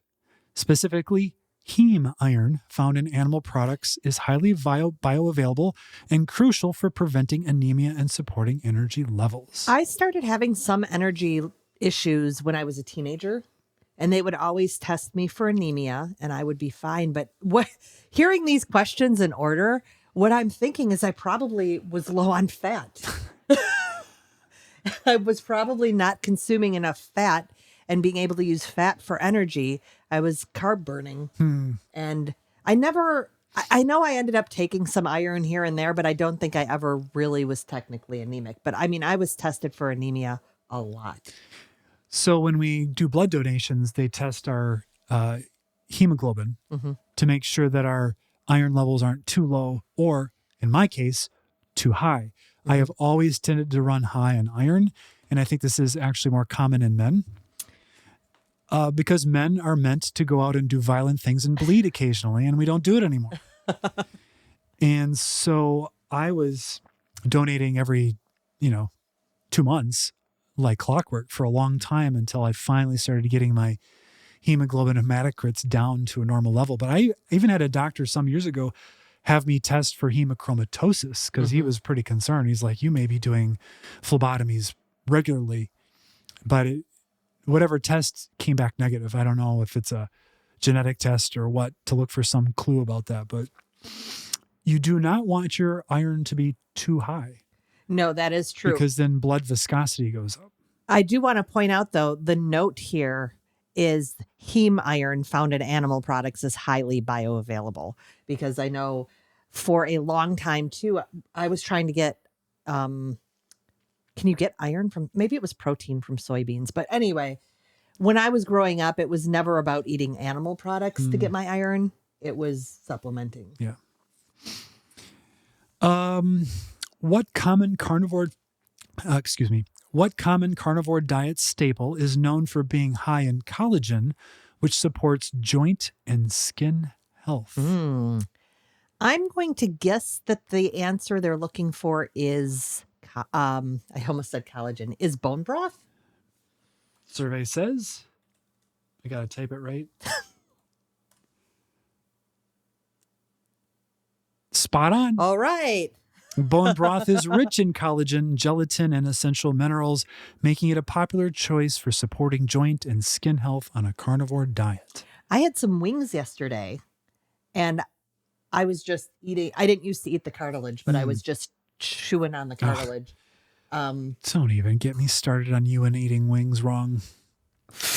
What? What do I do wrong? You eat them wrong, and I've stayed silent for these nearly 30 years of our relationship. All right. I'm ready for it. So the little drummies, hard to eat wrong. You just eat them like a little chicken leg, right?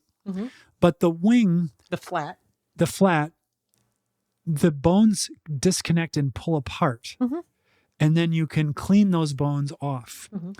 But I have seen many of flat skeleton on your plate where that thing has not been disconnected, and you've tried to nibble around them, and there's huge chunks of uneaten chicken flesh still remaining on the discarded bone. And to me, it was one of those things I could not understand and was so upsetting I couldn't even bring it up. I resemble that remark.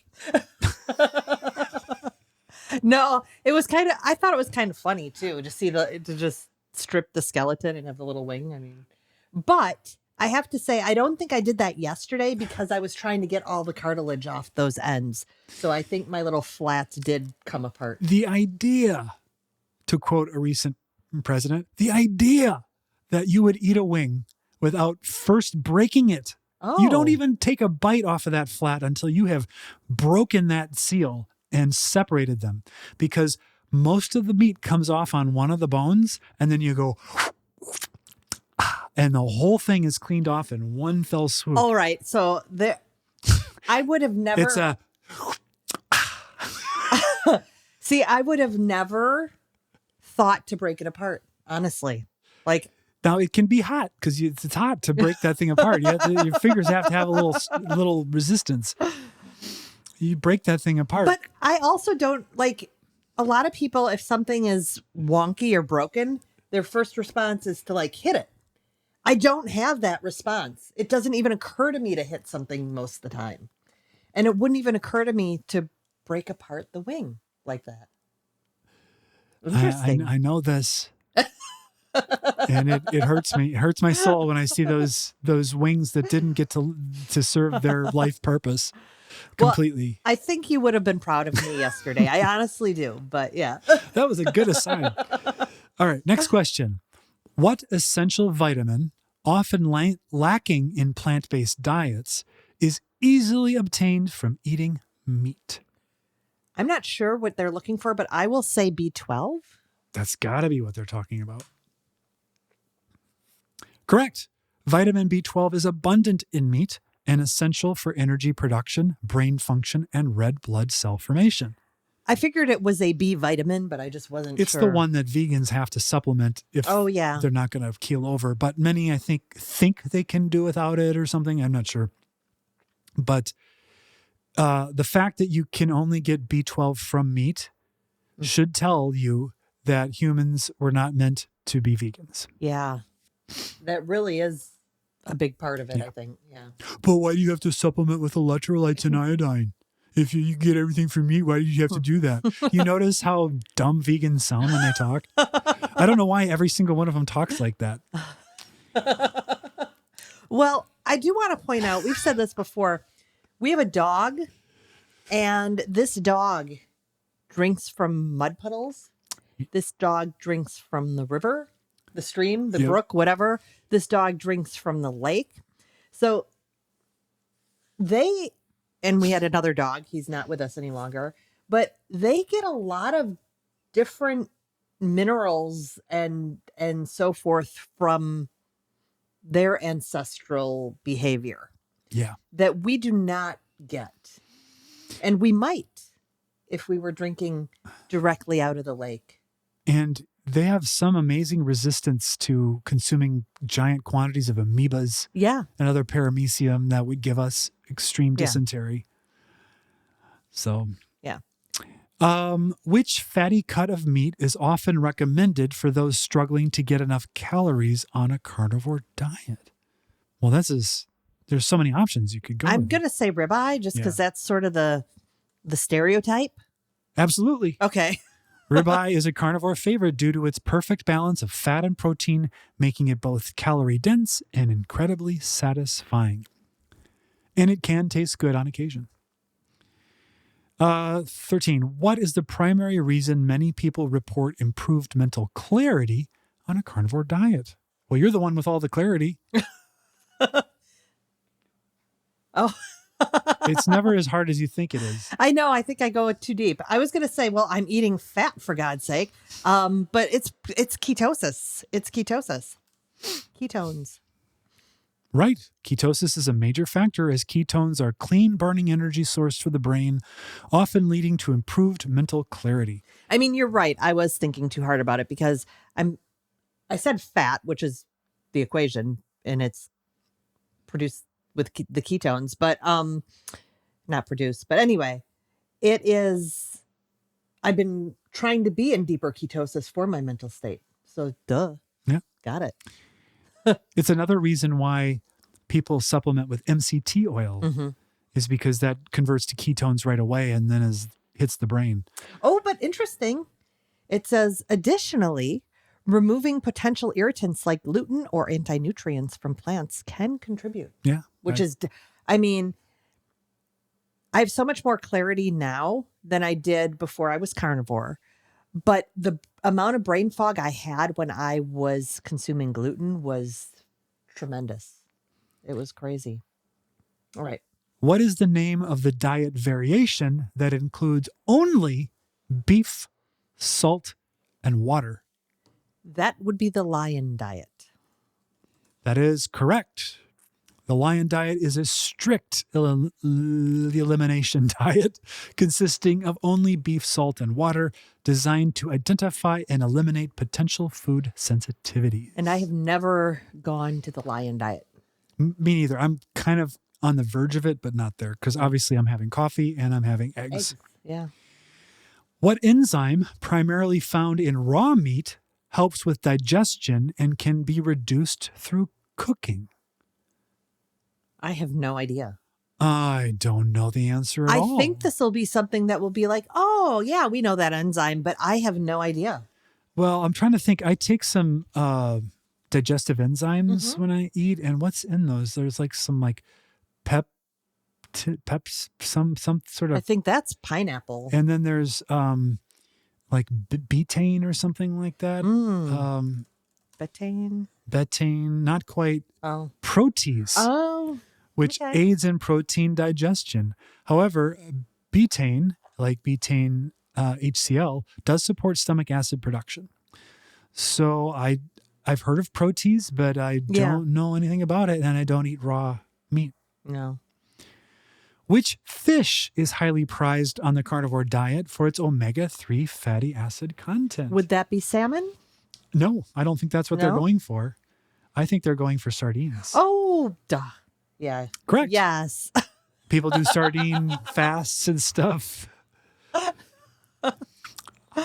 Sardines are highly prized for their rich omega-3 content, along with being a great source of calcium and other nutrients when consumed with the bones. And that's what I like about sardines, is the little spine, and then you can crunch it up. Crunch, crunch, crunch, crunch.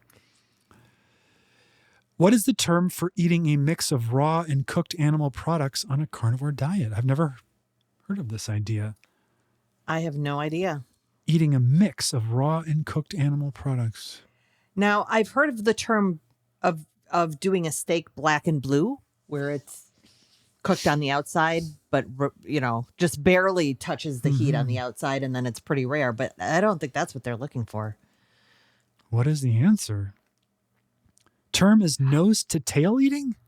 I beg to. I want to bring. Hold up. Yeah. Nose to tail doesn't mean Raw. eating anything raw.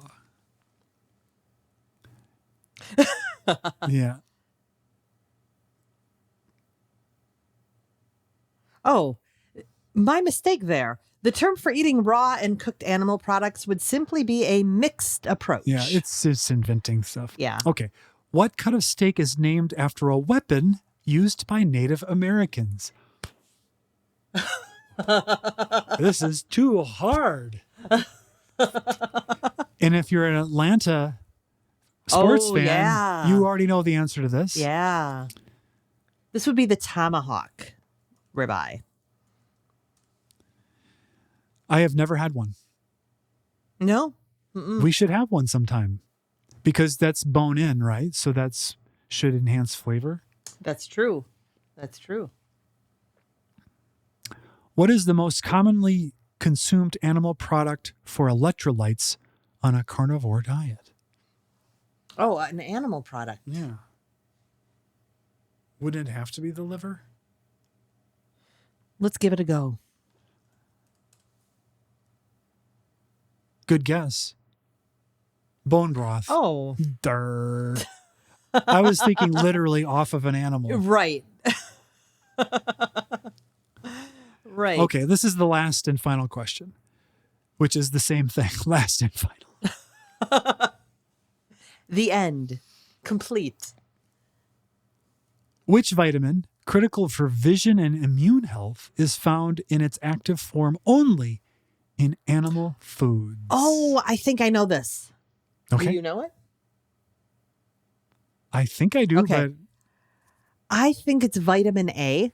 And I think, so when I think vision, I think vitamin A. But they said active form. So I think that's really the clue. correct. Vitamin A in its active form, retinol, is found only in animal foods, particularly in liver and other organ meats. So carrots don't have vitamin A. No. They have a precursor. I don't remember what that precursor is. Do you know? It was just in my head and I just lost it. So yeah, that's the trivia, courtesy of ChatGPT.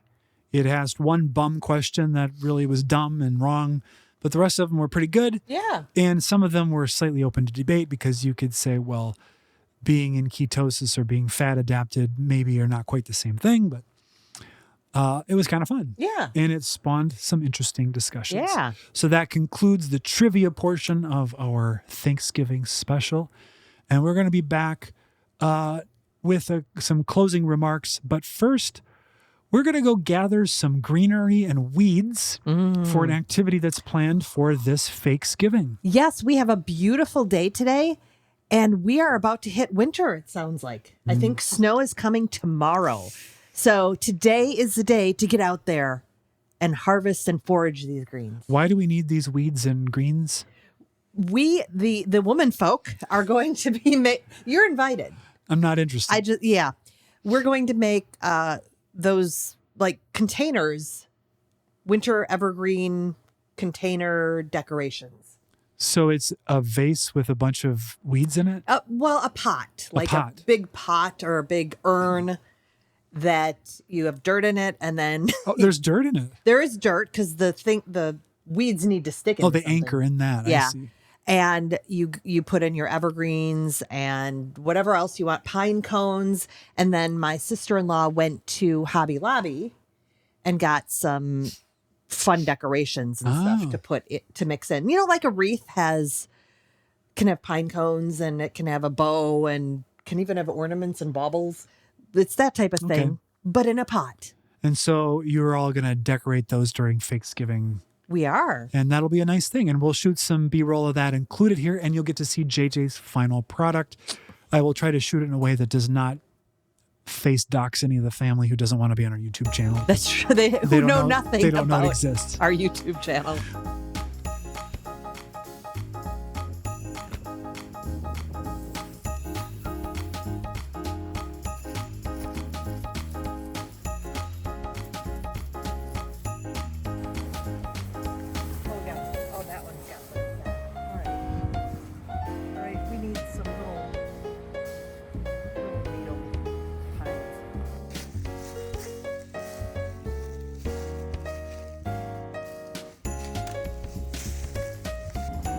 It's snowing. Winter has arrived while we were out foraging. Beautiful sunny morning, and now, holy cow.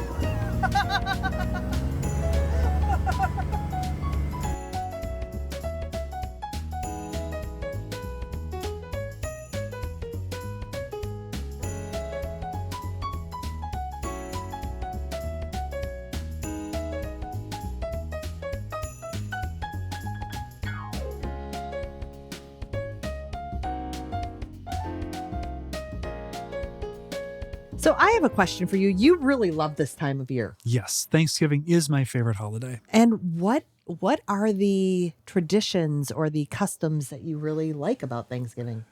Well, to be honest, it became my favorite well into adulthood. Mm-hmm. When I was a kid, it was a family get together with foods I didn't want and family that wasn't like cousins and stuff that I knew, but they weren't super close. And so it wasn't necessarily fun.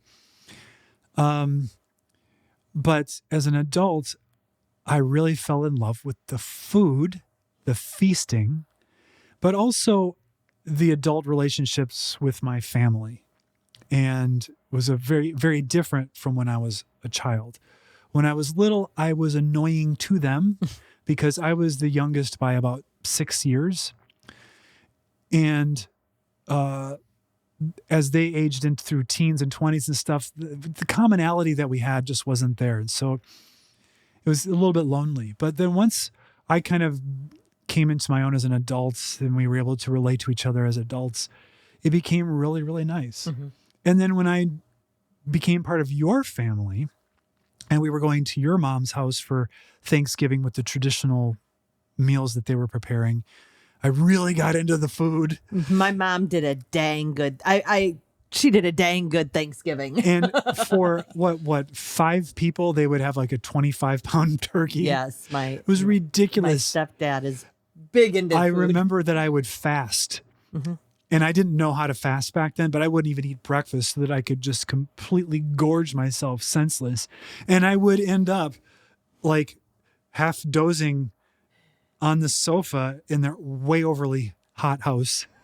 But I really enjoyed that. And my mom's husband would say, bring the Tupperware. Yep. Because they'd send you home with all the... And we would eat the leftovers for days. So obviously we've talked about the holiday is really built around food and stuff. But I also love the change of season. We are clearly late fall now. The leaves are off of the trees. The air is getting much colder. The skies are much grayer. So it's a little bit depressing at times because of that. But the contrast of the cold outdoor, less hospitable outdoor makes the inside more cozy. It makes the evening and morning fires in the fireplace more cozy. It makes my beloved coffee more cozy. And I just love coziness. I don't know why, but I just do. Mm-hmm. There's I think a Danish word that relates to this called hygge or something. It's Hygge. Yeah. I don't know how it's pronounced. Sorry if you're Danish and I've just totally insulted your culture. I'm Danish, but my family didn't know that word. They didn't know any of the words. They knew the American. Kringle. Yeah, kringle. But so that's why I love Thanksgiving. And now we've built this tradition of having my brother's family over. They love your food. It's fun to see my nephews they get older and they go through their phases of being absorbed in Game Boys and other interests. And I'm looking forward to this year and the new property, the new house, and sharing that with them. I think I really like if I look back to the evolution of the day, where it is this whole day of things in our house. Mm-hmm.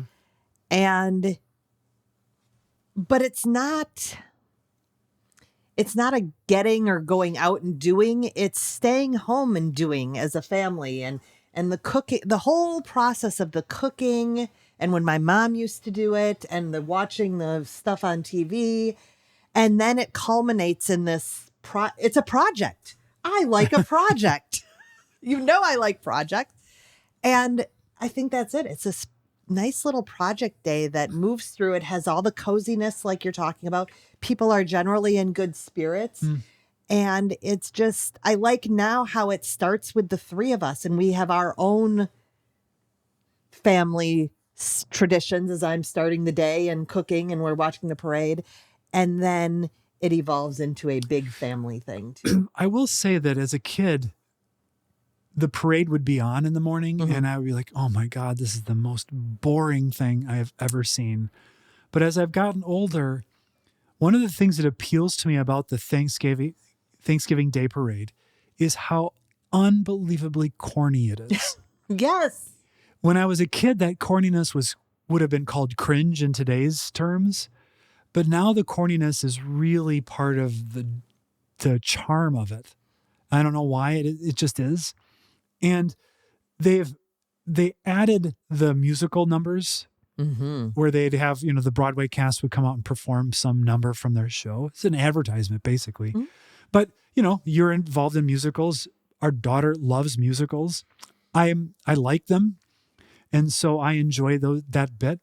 But I also like seeing the musical acts come on the stupid floats and sing part of their song. And then part of the fun between my daughter and I is critiquing performances and mocking people who are bad and making fun of things that are dumb.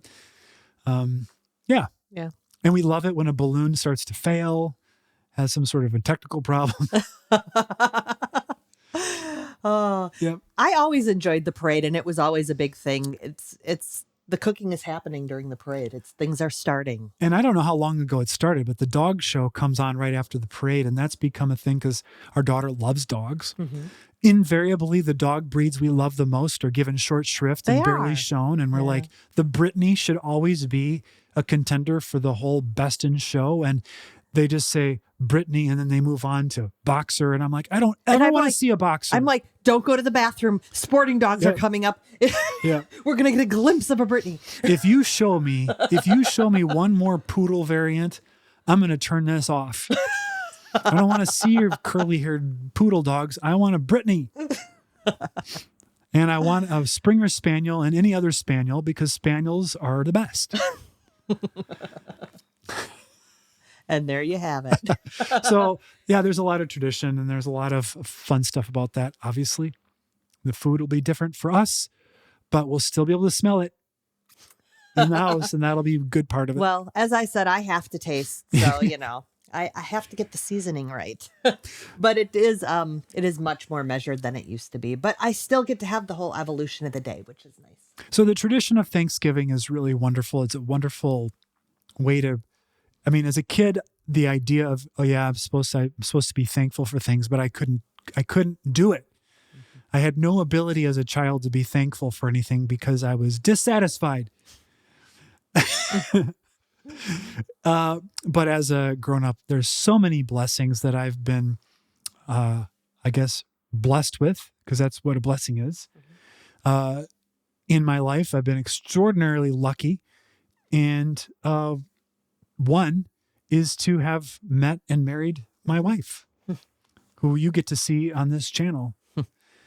The other is the ability to reach out to people who are interested in the same thing I'm interested in, and that's this way of eating and way of living, and sharing that with you and getting your feedback. And we've learned a lot of stuff from your comments, and we love to see those keep coming. Yeah. So we're very grateful for you. Thank you so much for joining us today on this Thanksgiving, or even if you're watching it afterwards. We are so very grateful to have you as our audience. Yeah. It's wonderful, and to be able to connect. So wherever you are, whether you're in America or some far-flung place far from here, which is close to you because that's where you are, we wish you a happy Thanksgiving, and we look forward to seeing you again soon.